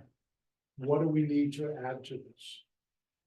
What do we need to do to build out a partnership to conserve, promote, and sustain? What do we need to do to promote, advocate, and educate? And what do we need to do organizationally, staffing, board, funding, in order to make all that happen? That's what I want you to do right now. On those blank sheets of paper, write one issue down and put the letter that it would correspond with. So if you think we need more staff, put that, write D and just put more staff. And we're gonna we're gonna line these all up on this, so that we can see what the priorities are for the board, okay? So emphasizing only one thing per piece of paper. Only one thing per piece of, per page, yes. And put the letter on that it corresponds to that you're thinking about. So we, I'm gonna have to excuse myself. I became a grandfather. A couple days Congratulations. ago, and having somebody coming over, grandson, with one of those smartphone things. So the kids in Detroit, they'll keep my grandson there. I want to come up so I can see, my grandson. congratulations. You're very good. Yeah. Goodbye. If you have ideas, Al, can you get them to me? Is that allowed outside the meeting? I'll be honest with you, I've been 50 years of it. So he's saying one for each. You have 50 years. Yeah, well, those that are in there, That's why. that what these are? Yeah, I don't know. yeah, they match.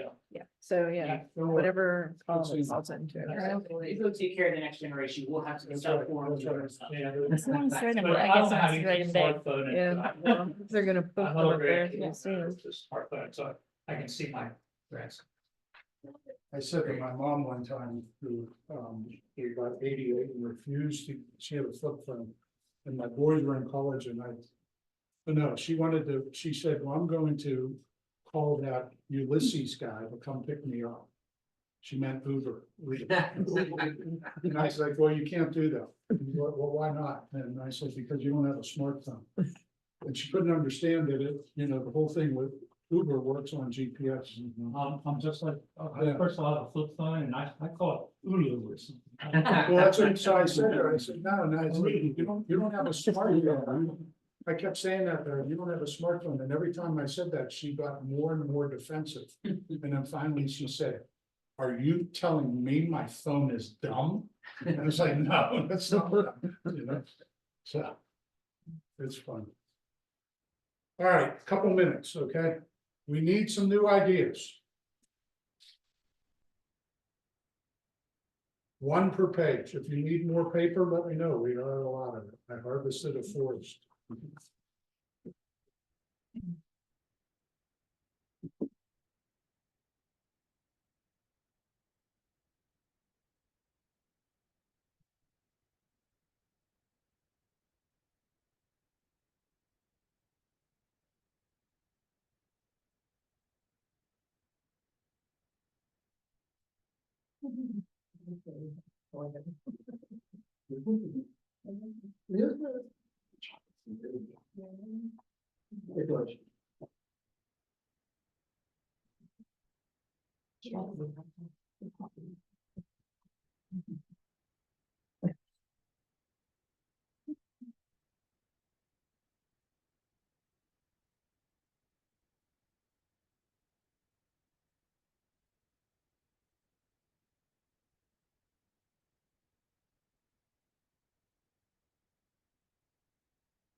Couple more minutes.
Lost them.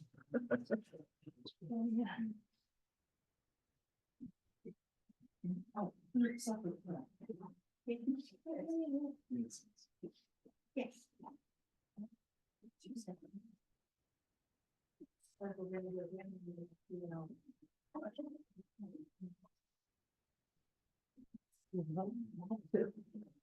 Having lunch. Wine. There's a lot of pop there. Nice. Probably, house. I don't know. Actually, it's good. Where is it? I think it's cold out. It's right under the AC. I'm cold. I am too. So this time of year, that's. My nose is rolled down. I know, like, I can't. My whole Like, size could probably put me in milk, but That's how I hold you. Got somebody being recorded, so. because it was gonna. That's how you got the. So it's something that's additional. That's. I mean, I will not. well, no, you brought some. You brought some place, right? I did. So Yeah. you can throw it away, Sam. Judge me on it, but I'm here. It's really good. It was the seventies. Those are good. You better get that chocolate quick, 'cause I ain't gonna be there all night. I know, those are going fast. I wanna see what they look like so I can get them. The brownie thing. It's cold. Oh. They're not. I just wanna see. Oh, excuse me. Brownies.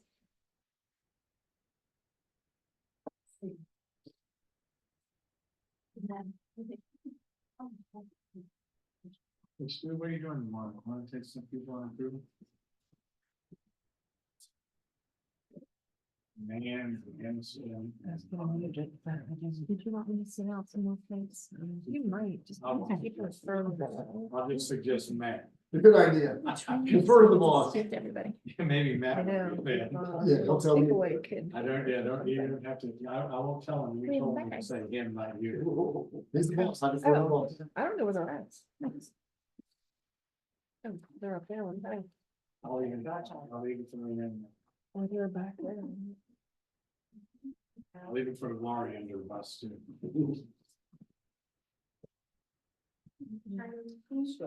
Crystal.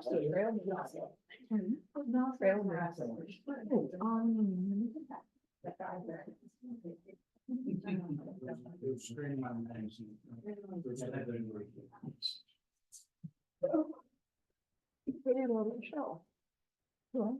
Put it on the shelf. I don't know.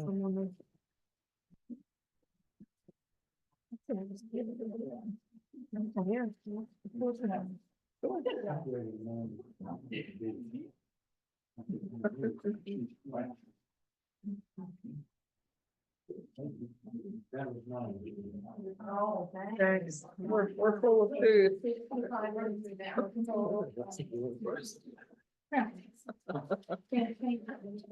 The legal company. It says we're not. Oh, are we in there? Is there?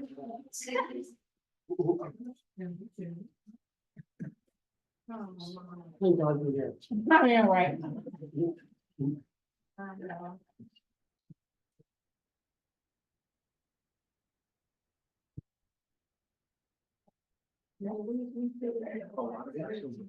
Yeah, I know.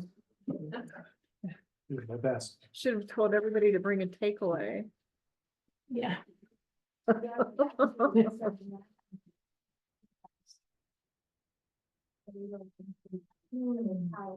Might be a long road home, Adam. You gotta save up.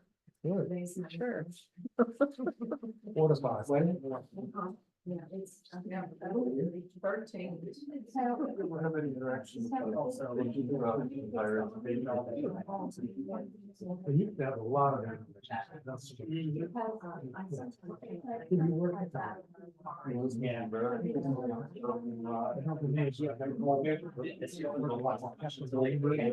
Those raspberry ones. They're good. Yeah. Well, we got one. Program down, take us down. Our relationship.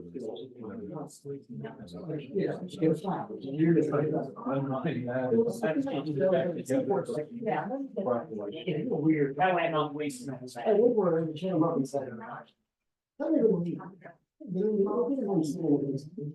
Because we were trying to reach your first right. There's an offense of that.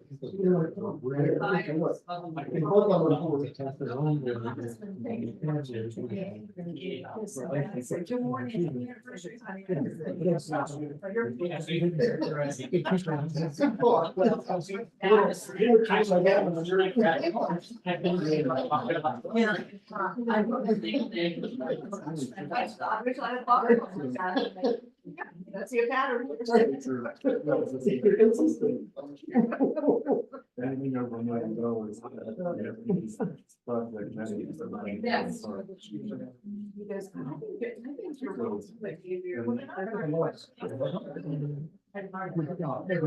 It is fun. Capital repairs. It's not. The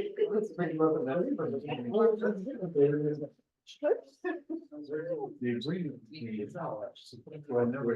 Don't know as much. $46 million building. Yes. What they have been using is relocating money. And then.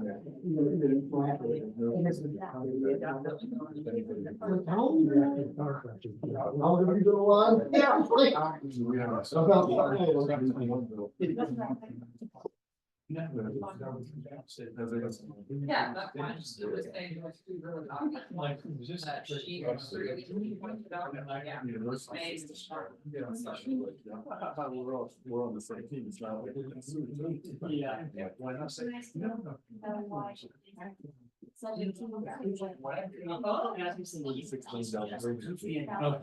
That you be careful. Right, yeah.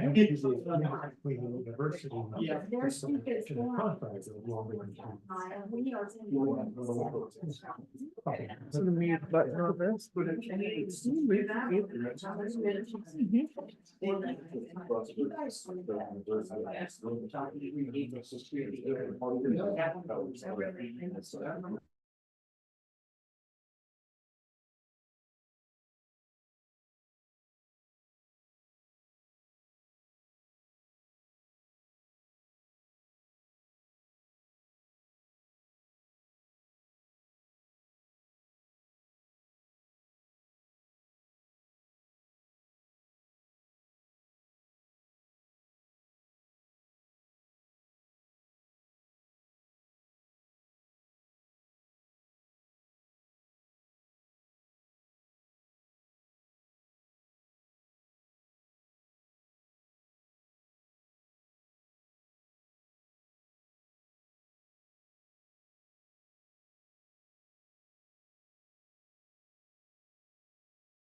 interactive, not that the other part of this wasn't fun or important to do, it was a good discussion.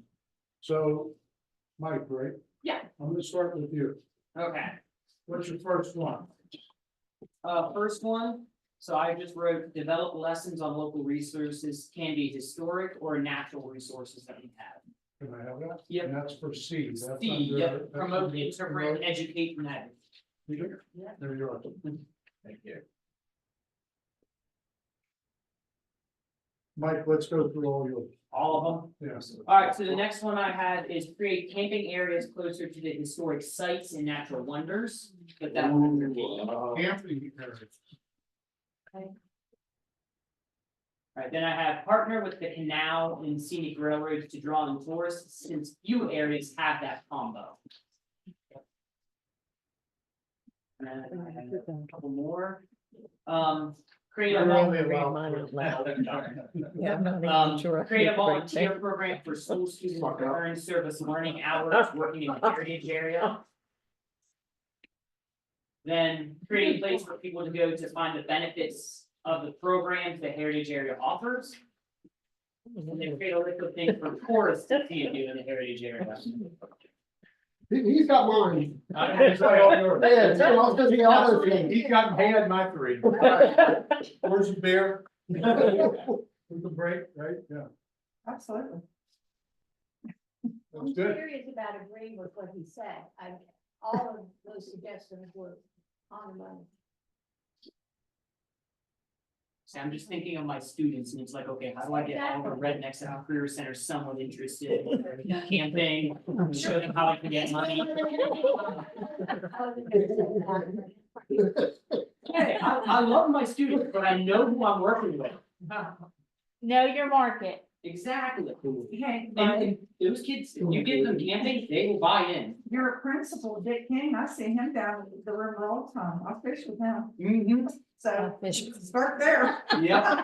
Yeah, what's the one collaborates? Yeah. These, Yeah, those two and the, After that. create a place for people to go to find the benefits programs the heritage area offers. Yeah, you'll have to forgive my wording. I teach history, not English. Did you get that? yeah, Partner with the canal and scenic railroad to draw in tourists, since few areas have that combo. And create camping areas closer to historic sites in the zone. got it. Good. Mayor, how about you? All right, mine was under right, collaborate, and facilitate support. And we were talking about it, the expansion of the area, so I said we need to revise the board to be able to include someone from the, and I just threw out examples, somebody from the county, Frostburg, Georges Creek. And I thought Board of Education because of the educational aspect. So you want that under A or under D? Because D is like the organization, the board and the staff. Oh, then put that under E. No, we don't have an E. That's why I'm saying. I'm not trying to compete. Right, our subjectives. Well, yeah, and you know, it's just like I told Michael when we were doing it, sometimes when I'm doing something like this, I'm like, going, am I doing the right thing? No, You know, it has to be with the mayor. The mayor always decides how. no, the mayor does not. Well, wait a minute, oh, that's on the radio, never mind. Yes, he does. Okay, and then once again, we may find this under another category, but under. That's under L. Yeah, under L, under conserve, develop and sustain. We've been talking about the river park and the amphitheater, and I don't think we've really mentioned that anywhere at all. Is that something that goes in this at all when we're talking about our expansion? Is the river park and the. River Park is a priority and that's. Right, yeah, that's what, so I thought that was under conserve, develop and sustain. Yeah. And I only did two. I have, That's fine. but it's not written down. Okay, well, we'll write them for you. Is that all I right? wasn't, joking about, agreeing with some of the points that have been made already. First of all, we border the Great Allegheny Passage. Right, Coming through here, which is a key economic, development engine. That 4 mile trail we're doing goes all through here and intersects with the Great Allegheny Passage, and that is a perfect vehicle to be talking about the heritage of this area with all we're developing, workshops and tours. So tying in with assets like the Great Allegheny Passage, I think was important. We also plan to develop cabins here. So that people can come and do things and stay and learn about the heritage area and all that. Certainly want to increase we've done a lot of it, but certainly want to increase our interpretive signage. We also are planning to tie in our indigenous history here, the Shawnee used to be on this property, and we need kids to be aware of all of that. So, I think a lot of the suggestions that were made are very relevant. Educating the kids and their families and helping them understand their history.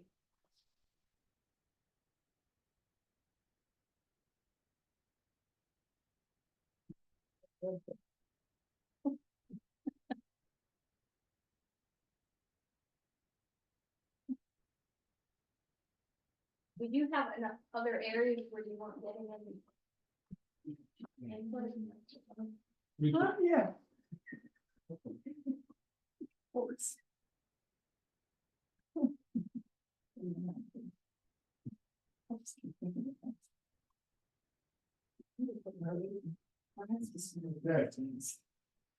Okay, I have another one I'll finish later, but let me, We'll come back to you. okay, but I have three here. One is, under B. Oh my God, you got a diatribe. Yeah. Establish biking, hiking trails between towns within the expanded heritage area. We already have the Gap Trail that connects a lot, and the C&O Canal, but like, I know there's proposals for the Georges Creek Trail along the creek, but like connecting all the communities up the creek, they say, Old Town Road, like ways to connect them that aren't just for cars, but. Right. Okay. And then, another one I have under C is branding the historic districts or the neighborhoods, like in Cumberland, the communities all within the heritage area. It gives marketing tools for real estate agents, for pride of place. Makes people really feel proud of, like, if they live, like, there's historic names in Cumberland, like the South End or West Side, East Side, but then there's more specific names like Canada. There's neighborhoods that people have forgotten, that I think that it would be an incentive for people to restore their homes if they had some kind of place, or to buy properties in those places, all through the heritage. Where in Canada? I was gonna ask. I think every, What is it? Northwest? yeah, right. The name that community. Up north. I thought I was. I would probably, Where is it? Canada's down in, like Mechanic Street and Center Street area. But even before that, the history books I've read, it's unclear really, but Al might have a better insight, but there's, I don't think, I just read something recently and I'm not really sure. The other one I have is the Narrows. This one I have under B, because I never hear the Narrows talked about. That's the passageway in the mountains, with Wills Creek. It's a major, it was the gateway to the west when the National Highway was rerouted to go that way. It was also, major Native American, site. Wills Creek is there.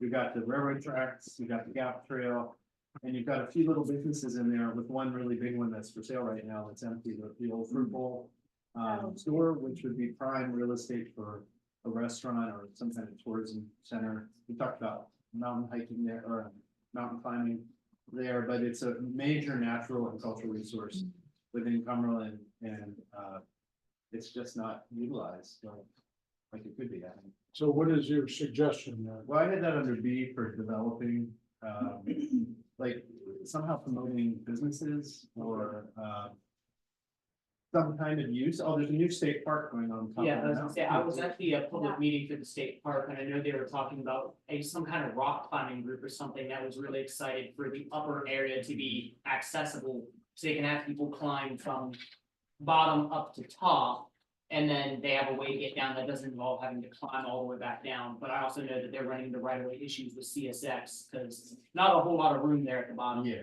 But it's made, I mean, it just is something that would be important to tourism that is underutilized. Say it He should. took us there when we did the orientation tour, yeah. it was pretty Yeah, amazing. because public lands were really never mentioned in the last plan, and I just think. Well, isn't that? I love this planning and all that stuff. Yes, Free planning and all and that. it stayed in all that now. And I think I'm the last one I had, which I'll finish right, is the interpret the industrial heritage in each community, which I know is already part of this, but you know, I read it in your report here. Each community has certain things that they're famous for. And like Cumberland was one of the biggest brewery towns. So, you know, there's probably 20 things Cumberland would have, but then up to cricket, coal and paper, and those things are what really people, at least more recently, are proud of. You know, we all have relatives that work for these different factories. Glass making. All furniture. Yeah, and I think, you know, that's a big key to uniting all of our areas, even Old Town had the canal and middle of Crescent Mill and others, you know, it's the oldest. Branding each communities with its industries. So I'm gonna say. That's fine. You know, that's an interesting point, because, you know, when we started this project, we heard expanding the county. We heard, at least I heard from Dee Dee, one of the things you all want to do is an architectural assessment, right? So we'll make sure that's a recommendation out of this. But, you know, we, as I said earlier, we built that historical narrative to, you know, build the case for why you should expand into the heritage area. But out of that, you could build an interpretive plan. And I think that's where Chris, you know, this and other stories can come out of, that can then help feed Kim with, you know, branding and location awareness.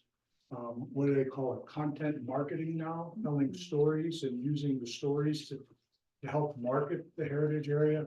Builds awareness not just for visitors, but more importantly, I think, builds awareness for people that live here, so they understand where they're at, take pride in the community. So we could build all that out of this. Dee Dee, Well, you already said mine, and you know. I didn't mean to take yours. That's, yes, you did. I said too, the interpretive plan, I just think that's the next big step. Okay. I'm sorry that No, it's your. You had also had mentioned on here at one point about a railroad park. And what I think now with, especially Ray, or Scenic Railroad expanding down Georgia Street, maybe you promote that idea to them so they're more accepting of what's going on. Maybe that would help them. It makes more sense because the railroad, you know, running down through there. I can tell you, without disclosing anything that's confidential, I heard a lot about that for Georgia Street and that scenic railroad in Hampton. Yeah. When I was doing talks with them. So, And I don't know, I wrote different things under Excel and Grow. I mean, I'm all about the connections too. But what about heritage connections, like different art forms to connect? We talked about this yesterday, like sculptures or iron works to connect. Like a heritage connection trail throughout the county. is that B or D? Well, I don't know if it's under Excel and Grow. I don't know what it was. So think Excel and Grow, think about that as management and governance, how the organization, you know, is gonna function. Yeah. I think it's collaborating with Yeah, the arts community and cultural community. yeah. Yeah. To That's build what I those say, things it's out. either A or B maybe. So that'd be a natural way to get involved with the Arts Council and see what they would have. Yeah. And the colleges. And then, you know, again, I think there's ways to come up with heritage tourism business promotion. So people are made aware, like all the businesses that have located downtown Cumberland can locate and prosper the opportunities in Georgia Street with all the resources we have, with tax credits, non-historic tax credits and various funding available for people to open businesses related to heritage tourism. Definitely agree that we need more staffing as the heritage area grows. And funding, and we are going legislatively, the state of Maryland, after more heritage area money, so that might be a possibility. And then with the educational part, I'm all about what you spoke of, getting this into the Allegheny County Public Schools curriculum. And then kind of doing what FSU is doing with outdoor recreation, get the kids actually out into the heritage area, out to have the experience instead of just sitting in the classroom and learn. I think they learn a lot more out and about. I don't know, apparently you do. I wasn't invited to the hey, I heard it happened. Did you miss that memo? I must have missed it. I wasn't invited to the meeting. I mean, wow. I was non-conference at the time, so. Well, I discovered that at least so far, this side of the roof is a lot deeper than I am.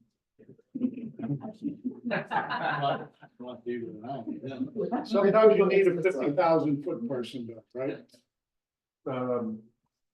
Well, I didn't see it on here, and I apologize, I had to step out for a call, but the river parks, I mean, for expansion, that's Yeah. gonna be huge for that.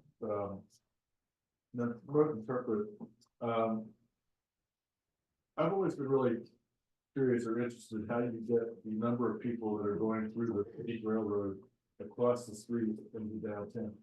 And I don't know if you got the gap, the train station is a perfect vehicle to push people. And I don't know if you do a tie-in with like the Allegheny Museum, to have some space there that says, hey, there's a whole big museum across the street, or how you sort of.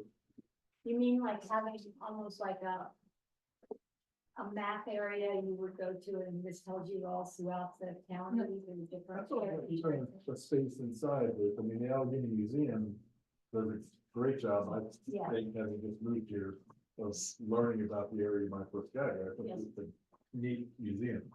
I mean, if you could have a small piece of that museum in the train stations, give people a taste and say, well, the whole museum's across the street, get across the street. You know.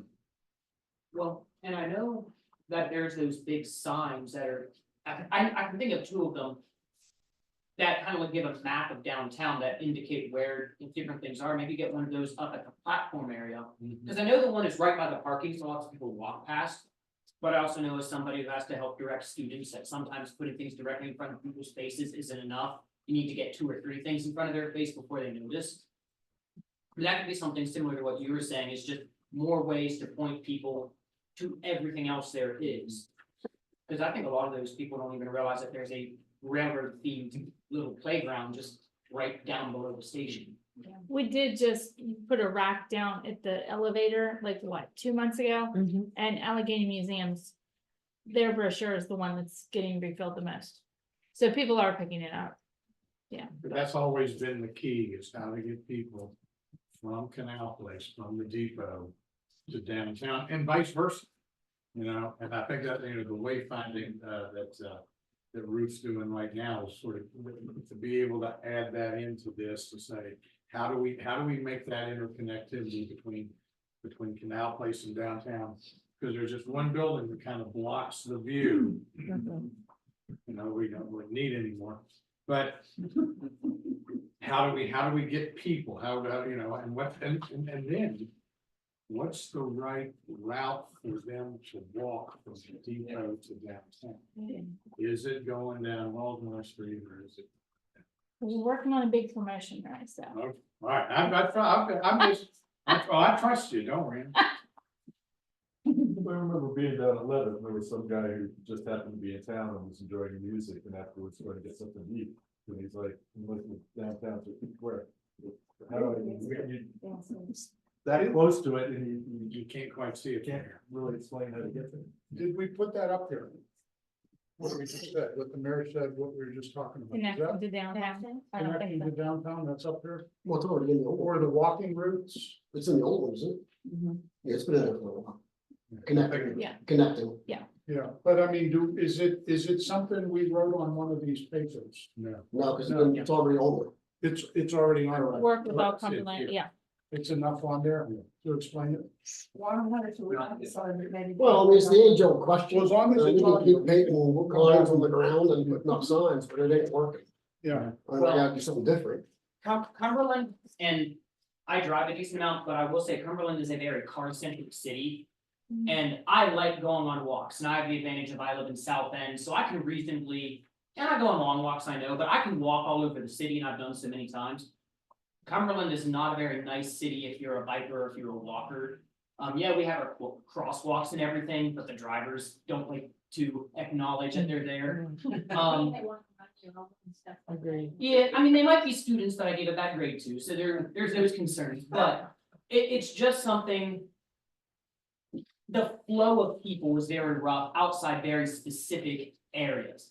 Like if I'm in South Cumberland and I wanna walk to downtown, I have to walk down to Elizabeth Street to get on the canal towpath, and then I walk that up. Otherwise, I'm stuck kind of zigzagging back and forth. Because, yeah, you can walk on the bridge across the railroad and across Lino Street and all that, but then if I wanna get to the canal, I've either gotta cut across all of those lanes of traffic, which I've done and I do not recommend. Or you walk even deeper into downtown to walk down Baltimore Street and then almost double back. What's the solution to that? I don't really know, but I think that is something that long-term we need to be thinking about, especially as like. That hot mess that is all the roads getting onto 68 down there by Wendy's. Ugh. As somebody who's tried to explain to his cousins how to leave Cumberland, there's sometimes there's like, it'd be easier just to buy a house and live here. I But, like that. yeah. But But I- sometimes they're deliberate. Yeah, I think I think a longer term thing that we need to do is thinking about how to have other modes of transportation. Especially if we're gonna be trying to get people who are maybe doing a bike trip from Pittsburgh to DC. They're not gonna have a car to hop in to drive around if they wanna go to Klein's out in the Narrows. So how do they get there if they wanna go? Right now, you don't. Unless again, you wanna play dodge the traffic, which I know a lot of bikers who do. I'm a cautious biker, so I don't. But there are little things like that that are much longer term. But I think it is something that the city and the heritage area, but also those local businesses, we could all benefit if we come up with other means of movement. Because right now, it's all very car centric. And to add to that, I know that the state of Maryland Department of Transportation is planning to redo the entire crosstown bridge because it's reached its end of life. And part of the study and part of what I heard when I talked to the person in charge is that they're going to look at eliminating some of the on-ramps and off-ramps to make it more of a, because it was built as a state Route 48, not as interstate. Yeah. And so it doesn't meet the requirements, so they're looking to reduce the amount, which could be bad for access. Better for crossing, because you'd have less, but worse for local access to get to our historic sites. And become a Passover. Yeah. Well, that would be bad for Cumberland, because I know in a lot of the meetings with the city's historic thing, a lot of them were out of towners who just. It was easy to get to Cumberland and they saw all of the steeples and stuff and literally just pulled off the road and then now they're living on Washington Street. Cause I think there's at least 2 or 3 people in that one meeting who mentioned that was their story. And if it becomes just a crossover. Then it might as well be like Chambersburg or Hagerstown where it just goes by the town entirely and you don't even realize you're there. And I just found out a colleague of mine, he's not from here, but he calls Cumberland Acropolis. I didn't know what he was talking about, but it's all the churches on the hill. That's the argument for the 219 bypass. Is that you're taking that, the new 219 as just a road to get from point A to point B, and all the businesses and everything along that road that exists now do not have access to it from it. So there's a bunch of highways like that that eliminate the ramps, and that's the last thing you want. Yeah, because I know Hagerstown is booming right now, but I know people who live in there and they're just like, yeah. The outlets might be booming, but Hagerstown itself has been having a long, hard fight to get dual highways revitalized. And even then, they're having other issues with that, but yeah. I think there's some long-term things that we need to be pushing for, but also to be aware of as decisions are being made that might be beyond what we're talking about in this room. So is it an action to stay involved in the upcoming downtown development? Is that an official action that you all would like to go in the plan? Or is that waters you don't want to tread in? When you say involved, what do you mean? I mean, we are involved as far as Mhm. what Ray's saying with connectivity, we're trying to work to do that. I would say that we probably have the best collaboration now between Canal Place and the DDC and the Arts Council. Everybody really, I mean, I will say this, at this point in time, everybody is working very, very well together. I mean, it's a great group of people that they, you know, they're headed in the same direction. Working together. And throw out Union County tourism in there too. But I think, but it wasn't always that way. And 5 years ago, I would have told you, I think that would be what you just said would be a state priority. Now, everybody seems to be doing it rather naturally. What about the highway project, the upcoming highway project? Yeah, they The did other part, I think, you're right, I think Yeah, we they got did- that captured. They had reached But- out to our park to write a letter of support for their grant application or or initial studies. They being, The Maryland Department of Transportation, okay, but we ended up not being able to do it. There's some federal rules that we're not supposed to write Okay. support for another federal grant from one federal agency to another. But I think if anybody could be involved, you know, it'll be coming down the pike. I think in the next year or two, we're gonna be hearing about studies looking into highway ramps. And redoing, I don't know how long that would take to tear that bridge down and rebuild the whole cross down bridge. Oh, my God. Can you imagine? if- No, I can't imagine. So anyways, we're redecorating. So we're not. So did you get your question answered? But I think one of the points though is to that goes back to even the lower Green Street area. You know, people honestly downtown forget that Canal Place is a vital piece of property downtown. So there's this imaginary line that runs at the Mechanic Street, I guess it is. Yeah. It's this imaginary line that's downtown, this is Canal Place, and then across the creek is Green Street. It's all the same. I mean, so I think part of that whole thing, and not just connectivity, but mental connectivity, that it is downtown. I think when I call downtown, starts at the Fairfield and runs all the way down Center and Mechanic until where Center and Mechanic come together. And includes that lower Green Street. And I think That to me is Yeah, downtown. and the river project, I think, Stu's will absolutely bring right. more attention to that. Oh, I saw spot. it. Yeah. I mean, but to your point, I think it's all downtown. Well, as a South End person, yeah, I agree. For me, downtown is from the Fairfield to the Viaduct. Right. That's just Yep. downtown. All the other stuff is just distinctions and it's like, yeah, if I say I'm going downtown, that could mean well, not anymore, but it could mean that I was going down to the Viaduct. Or it could mean that I was going to walk around the park and try to avoid the geese. Right. Interesting. Did you get your question answered? more or less. More or less. You need it to find them. No, Brad, you have anything else? I think, being married to the executive director of a nonprofit, I'd like to echo what Dee said about, we can come up with 15-20 great projects and objectives and aims and goals. But she has a staff of 4 and even grant writing. I mean, if you roll out grant writing across the county, I mean, that's people hours.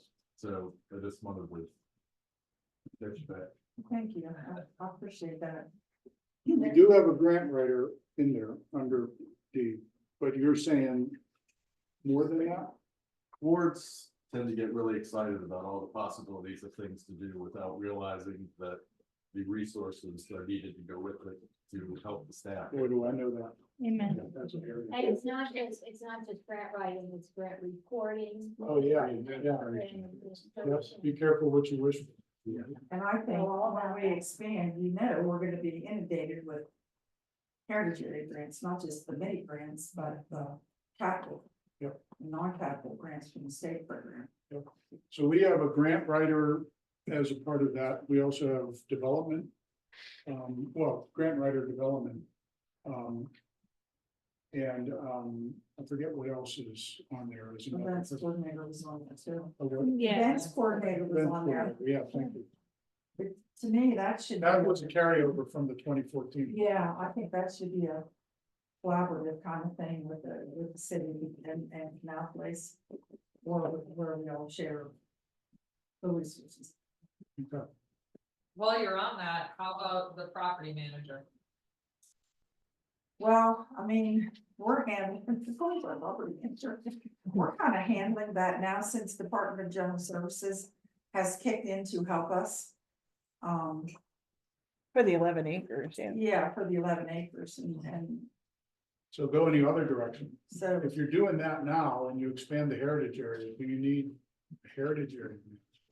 well, we might need an additional heritage area staff person Yeah. because it's a lot now. Yeah, It's that's a why, lot now. yeah. Especially with the national. There's a heritage time to put it down on paper, Yeah. right? I mean, cause you know, I sit on the board for that, so I try to bring those resources to Allegheny County. And there's, Plus, there's a lot of events, if you start partnering with all these people on events, there's a lot. of that. Yep. Participation. Any more, Greg? Counselor. As a lawyer, I have a very boring suggestion but before I get to that, I'm a non-resident of the area. Today I came in about an hour early and parked down at Canal Place and just walked around. And two things have struck me about the area. One is that from an outsider's perspective, there is so much going on historically and outside, activities wise. You've got the Seagull Canal, you've got the Gap Trail, you've got the National Road, you've got the kind of birthplace of railroading. So much that is centered on Cumberland. And I'm at the same time reading the history of Maryland, and Cumberland keeps coming up over and over again. Yes. Its role in the development of the labor unions, its role in the development of Maryland industry and Yes. World War II and aviation development. It's just every other page, there was something about Cumberland. It was very surprising to me as someone who's lived in Baltimore for 30 years and not from there. So it seemed like all roads lead to Cumberland from a variety of different perspectives. But when I was down on the ground, walking around, it felt incredibly fractured. That it was difficult to move from point A to point B. And part of that's because the highway just comes right through the middle. We talk about that every time when we come in. And there's a story behind that the city founder or city leaders were so prosperous that they afforded the highway to come right through the city. Where Hagerstown and Frederick were small and didn't have that leverage, so it went bypass as it normally does. And I've never found, I've read that many times, and I wish I could go back and find it again, find the actual source. Because were there other routes where the highway could have gone, but because urban renewal was seen as such a positive thing in that time period in the 50s, that the route was planned to come right through the town. And I grew up in the east side, and that neighborhood never did recover because it just went right through that. We also a lot of history too, like, Yeah. Yes. because the Rose Hill Mansion got destroyed and.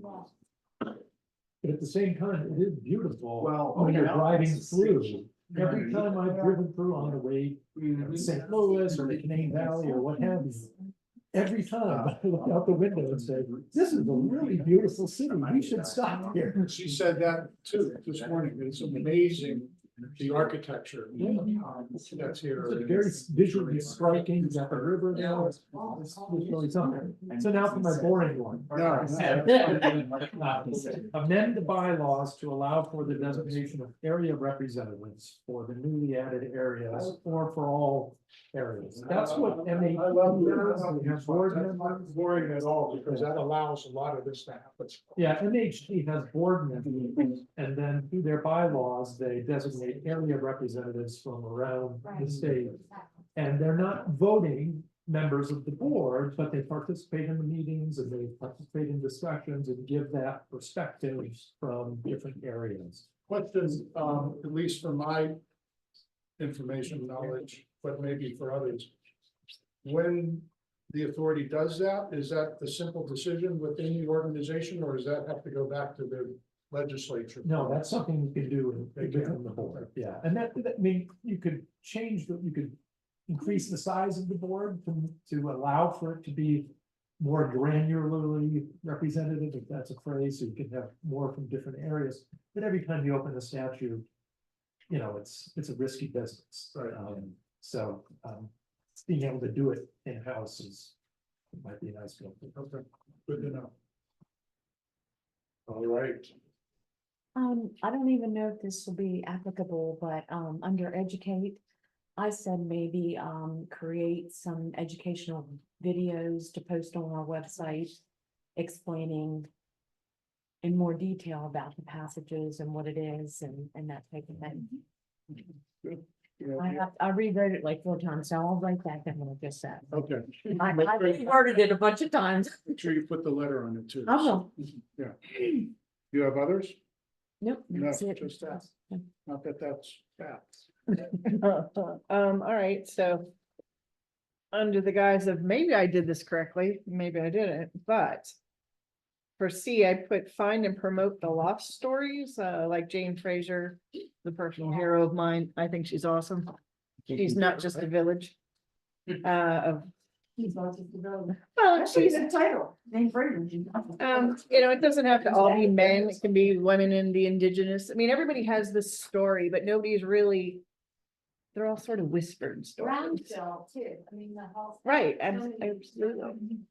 That all gets So- built out of an interpretive plan. You know, So, and then my next one. I was getting really deep Okay. writing that, and when Nancy reviewed it, she was like, oh my God, you got too much. So, I'd like to see heritage locations be, they need more exposure. Be open when possible with posts to interpret, especially the ones owned by the county, which generally are never open. when, say it, I'm not sure I understood, say it again. Heritage locations need more exposure. They need to be open when possible with Okay. posts. Okay, I understand now. Particularly like the Crescent House in Old Town, never been in it. Look through the windows a lot, never. You know, it's in danger because See. the family is fractured and. Right. They're not sure where it's going to go. And that's private, right? That's not. It's private, but I think the opportunities are there for some group to coalesce. And then, right, well, like the Toll House, which was a place that I practically grew up in because my mother was of an organization that had adopted it. So they ran it, they had it open every weekend, you could go in it and all the, you know, school groups went through it. Now you can't get in it except, well, this summer, Ellen's had it open a couple of times, but very, very minimally. There's a whole generation of people that probably never have gone in it. Who runs it? It's owned by the county. And occasionally a local tour guide gets permission to have it open. So, but it was run by Little Vale Century Club. Sometimes other heritage areas, because we run into this always, where we rely on volunteers. But you, the organization, don't have enough. You, that organization, don't have enough. You Mhm. don't have enough. But they created a directory of volunteers, Right, you know, and that could be something we think about as a recommendation for you, you know. right. And a lot of them have That aged base. out. So, you know, they're older people, there's not a lot of younger, and I'm guilty of that. I haven't stepped up to do it, but I don't have time. Which is the age old answer. I think there needs to be representation of the whole county on the board. Whether it's advisory Every or. citizen from the county. She had all under it. Oh, yeah. And then definitely the more staff, because yes. I am, More staff. More staff. please, Any opinions on what staff? What kind of stuff? What they're gonna do. honestly, everything, I mean, there is.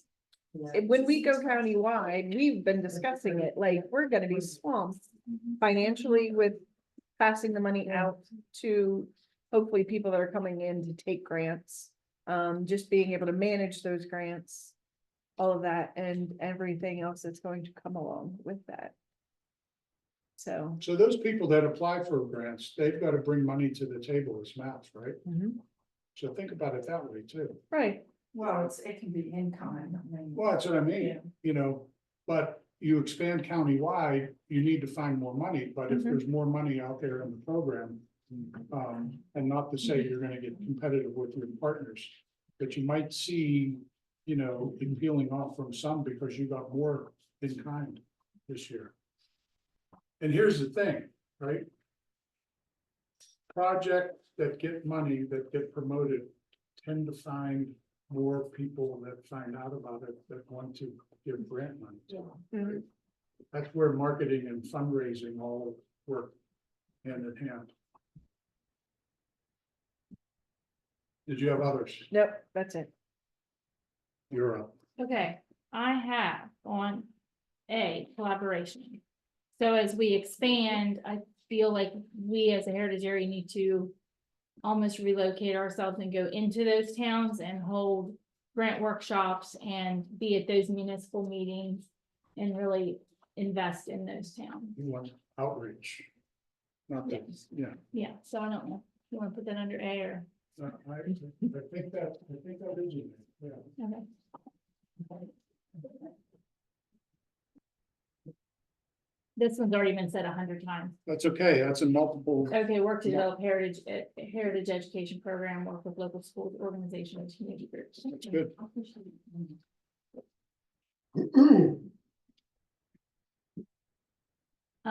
C, I had this under C, we need to attend, like Didi and I did, attend more after the expansion or leading into the expansion. Local events, festivals, and promote, educate the heritage area. So this is under.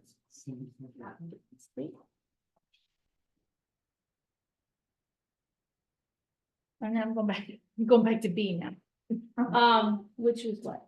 Jesus, how many do you have there? I got three for D. Whoa, You gave me more time. Jesus is right, sorry. She made up for my only one. B, I have, considered open stand. I think we should host a heritage area banquet to promote our successes and highlight our partner collaborations. One time or annually? No, I mean with the whole community One time or annually? annually. Annually. Just us. Because we have so many successes, we can't just do it one time. Is that B, Kim, or is that C? It could be. Or can it hang between the two? Yeah. Yeah. Yeah, it might, yeah, definitely. No, I Yeah. didn't get my name on there. Okay, and then for D, I had three, of course, hire full-time grant Staff. administrator, more staff. Or staff? Focus on marketing Yeah, of the he's a- program, not just I was tourism, smart. and expand our stories through podcasts, YouTube. You're gonna be busy. What was that last? Expand story podcasts, YouTube, other social media. You looking for more? And Jesus, I'm done. Thank you, Mary and Joseph. All right, she took all yours. I got nothing, however. So go ahead and say. However, Jesus, you gotta be worried about. So, however. Do, ours went together. However, you guys had such wonderful ideas, took all one. The only thing I was thinking about, it's already sort of in there. But like the Ant Music series, maybe think about, the festival grounds are easy. But my overall theory is more promotion to get people there. That's not necessarily a heritage area event. It just gets me to an event at the heritage area.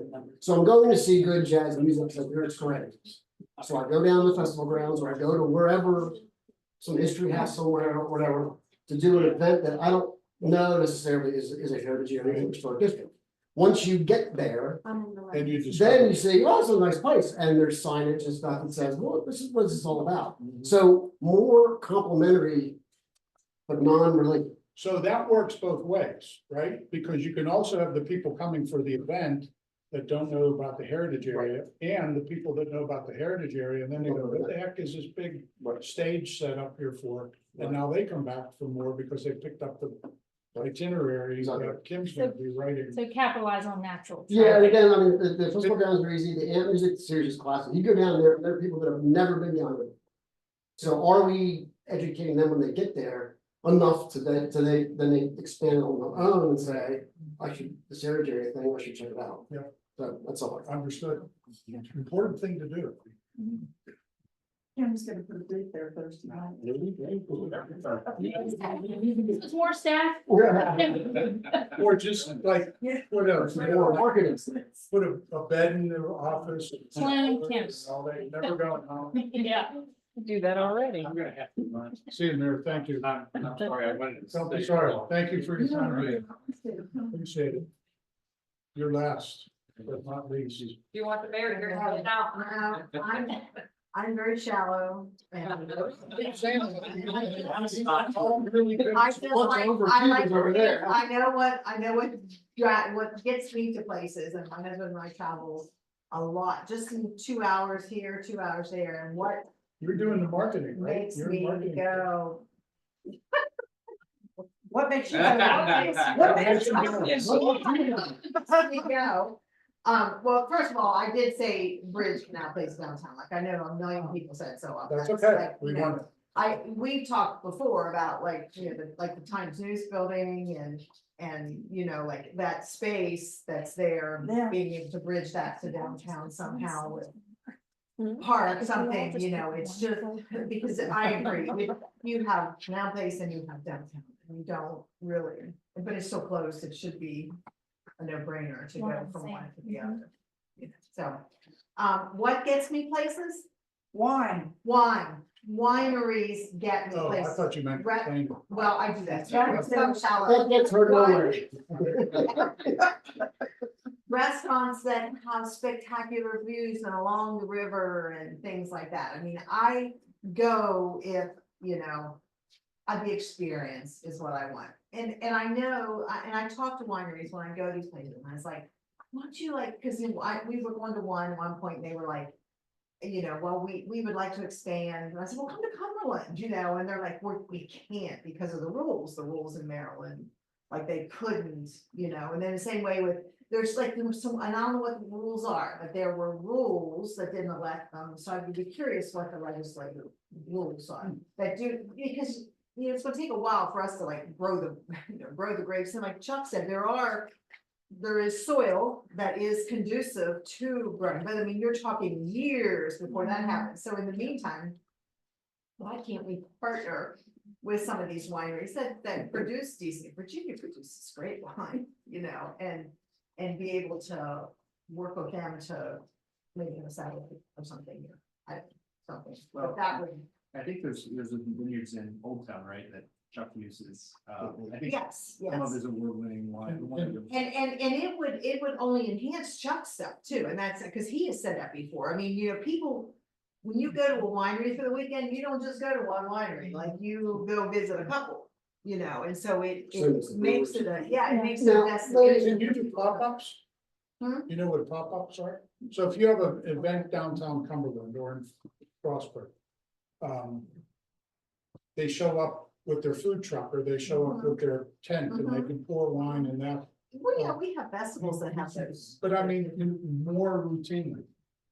And so now it gets people to come to where the location is, but they're all now promoting where they're from, it gets people out of there, it's sort of like your.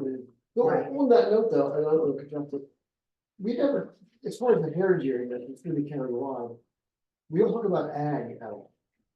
Yeah, we should. You don't hear about, Agriculture. okay,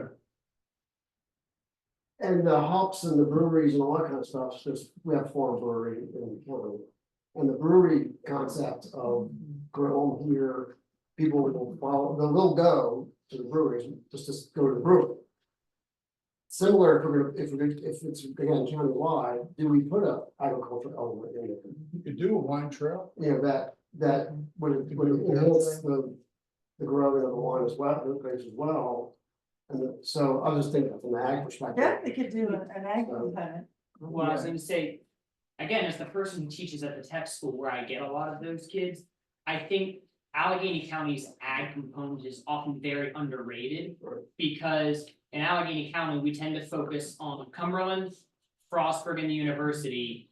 And then maybe the creek, if you treat that as an entire area. But that only adds up to what, maybe 20% of our total land area. If you start talking out towards Green Ridge. And Green Ridge is a huge state forest, but there are just farms out through there. And I know that I'll have students who come out there and.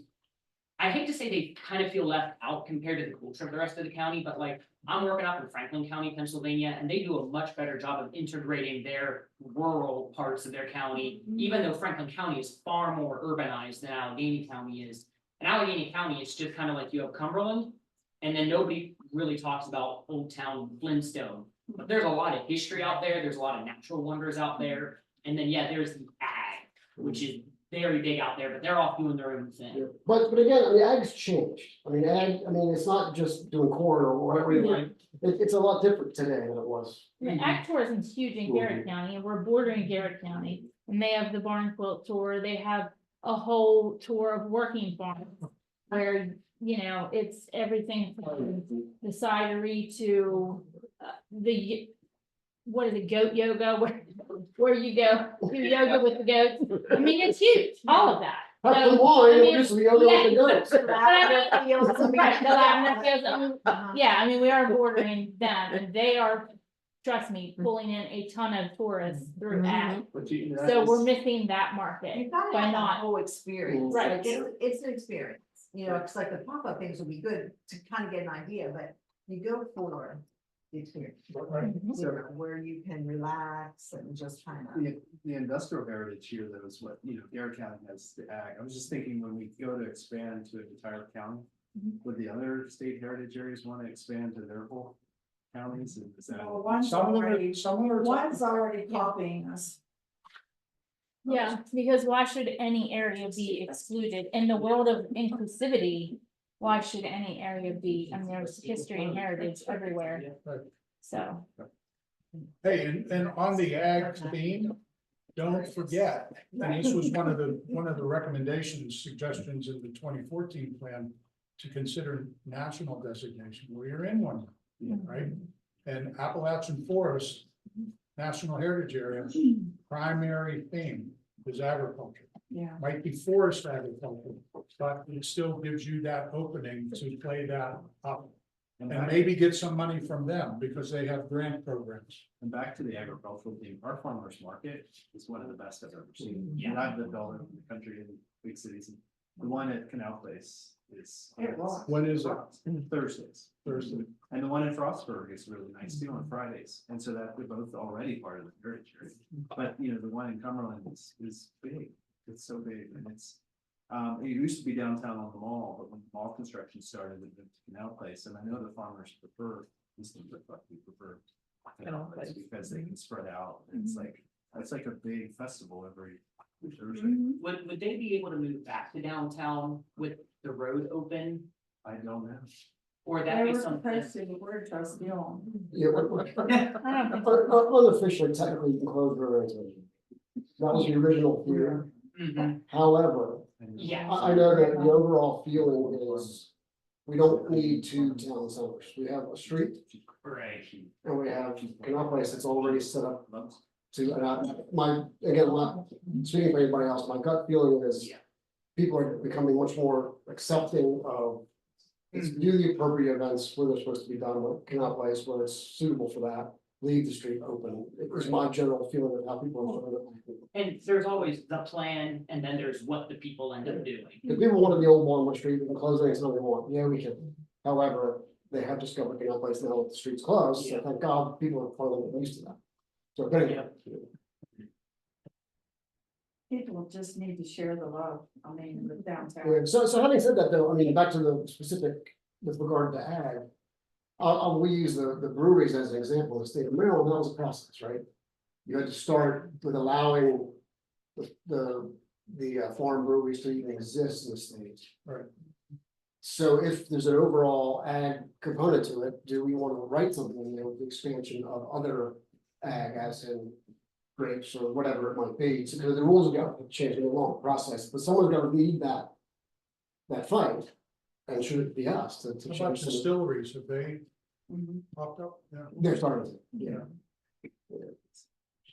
America's got very specific liquor laws, so we go, again, farm. More than Pennsylvania? I don't know, I don't know what the but regardless, You don't have blue laws here, do you? yes, They're- well, not anymore.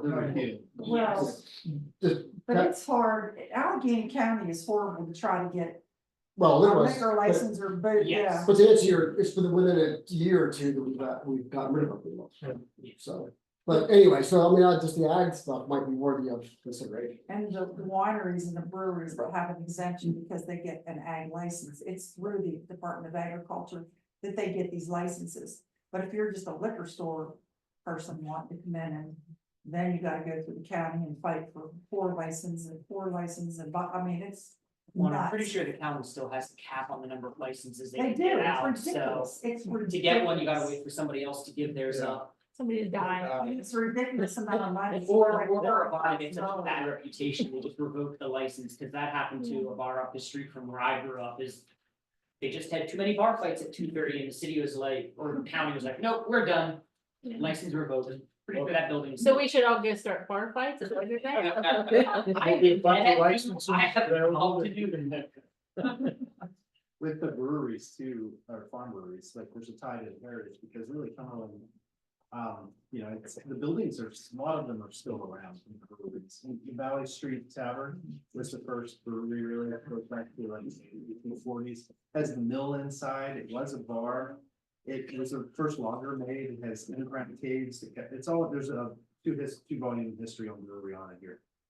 It's amazing books, but that building is there. The old German brewery, there's still a couple of the buildings left, a lot of it's underutilized, I think the building's been for sale. A lot of their old warehouse buildings along Mills Creek, where the mountain water makes the difference, was the slogan. You know, those buildings are still there, the Board of Ed owns one.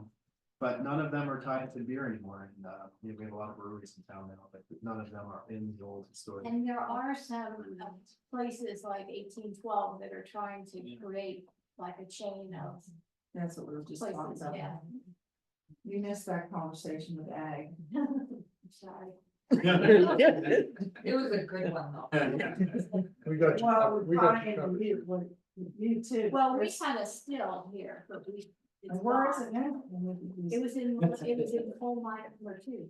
Oh, Oh, but now Savage Area has a bunch of houses too. During prohibition. No, it's way. I mean, That's Old Town too. and they were making their own stuff in the 1800s. Any more? I had one more and then I do have to go, it's my anniversary today. so- Oh. Oh, happy Happy anniversary.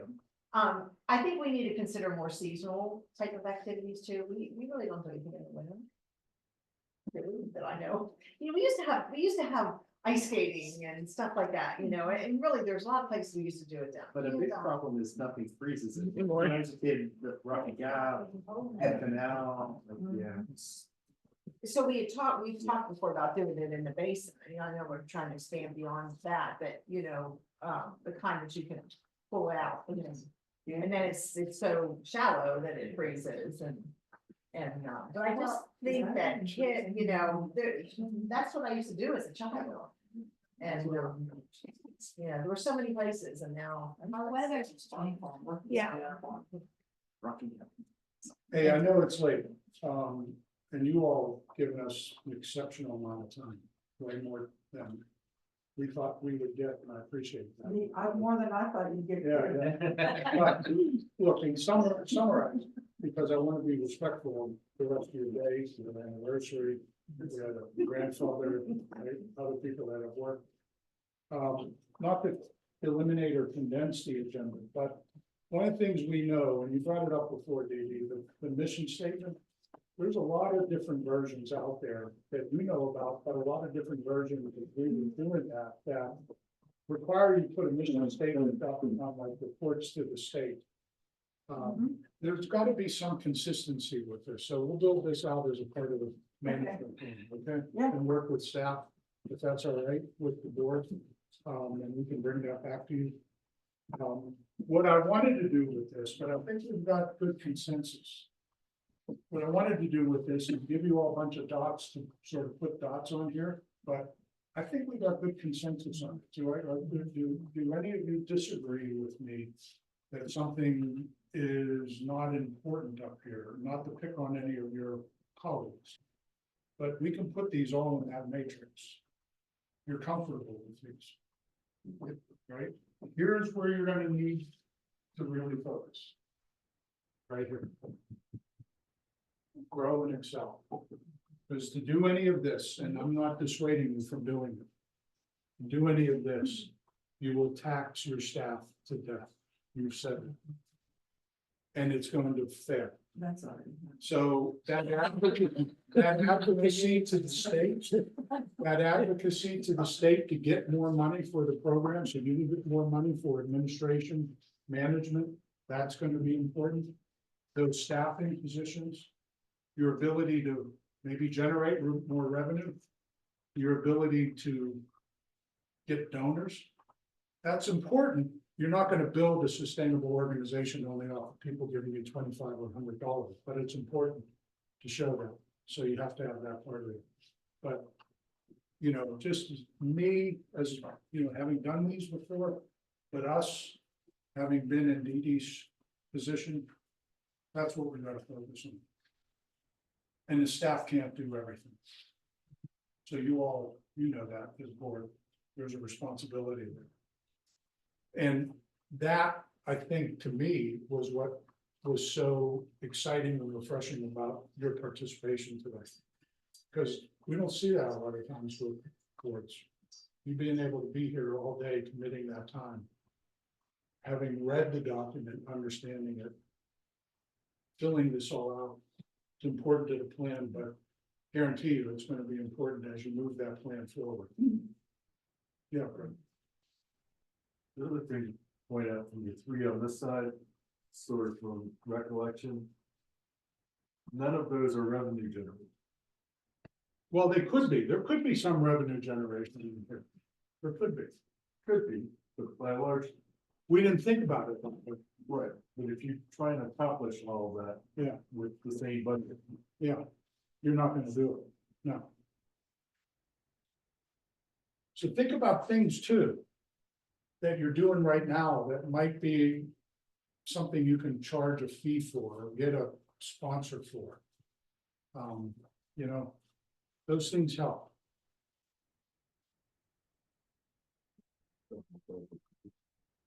I want Gina to do that. Gina's gonna come solve that. And get help. Any thoughts, closing thoughts, comments, suggestions, things you liked, things you didn't, things you want to see? I appreciate everybody's time. I I do. agree. I appreciate it too. I agree. Thank you for lunch. That's why we tried to hit you all 6 months in advance. So we could get here, because it's important, I mean, especially since that legislation happened last year. So again, I don't know.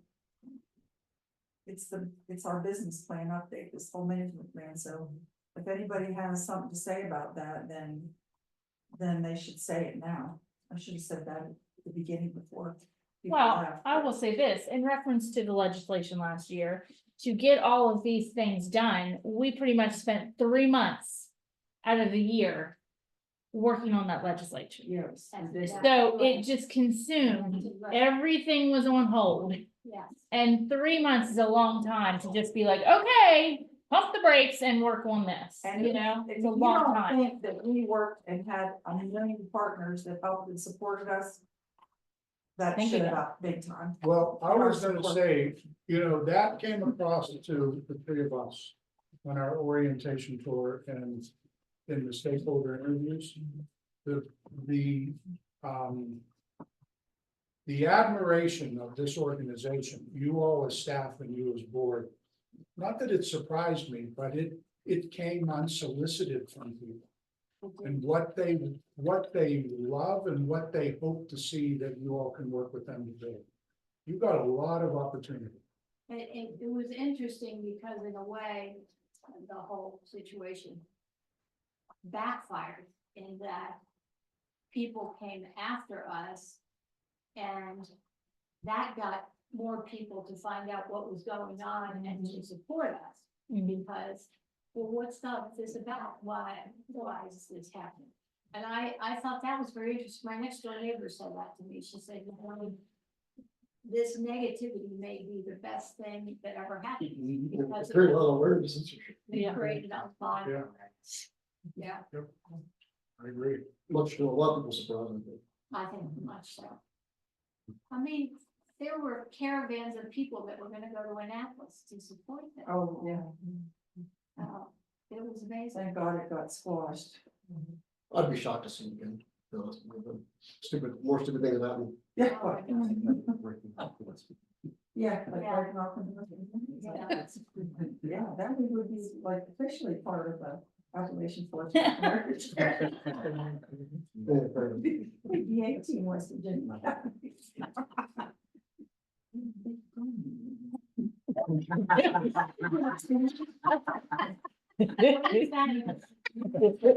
Said Betty Rupert. What, I didn't hear, what?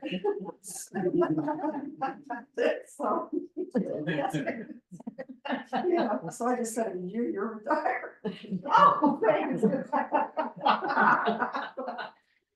Oh, Lord. On that note. I speak for Nancy and Peter. Thank you all so much. It's going to help us. Okay. Public comment adjourned. Oh, yes, I need to do that. I'm gonna stop it. No, We're opening it up, I guess, to public comment officially, but is anybody? there is No nobody one wants- on there. Just me and Nicole. Okay, all right. Do we have a motion to adjourn the meeting? Okay, second. Thank you all very much. Yes, and all in favor, say aye.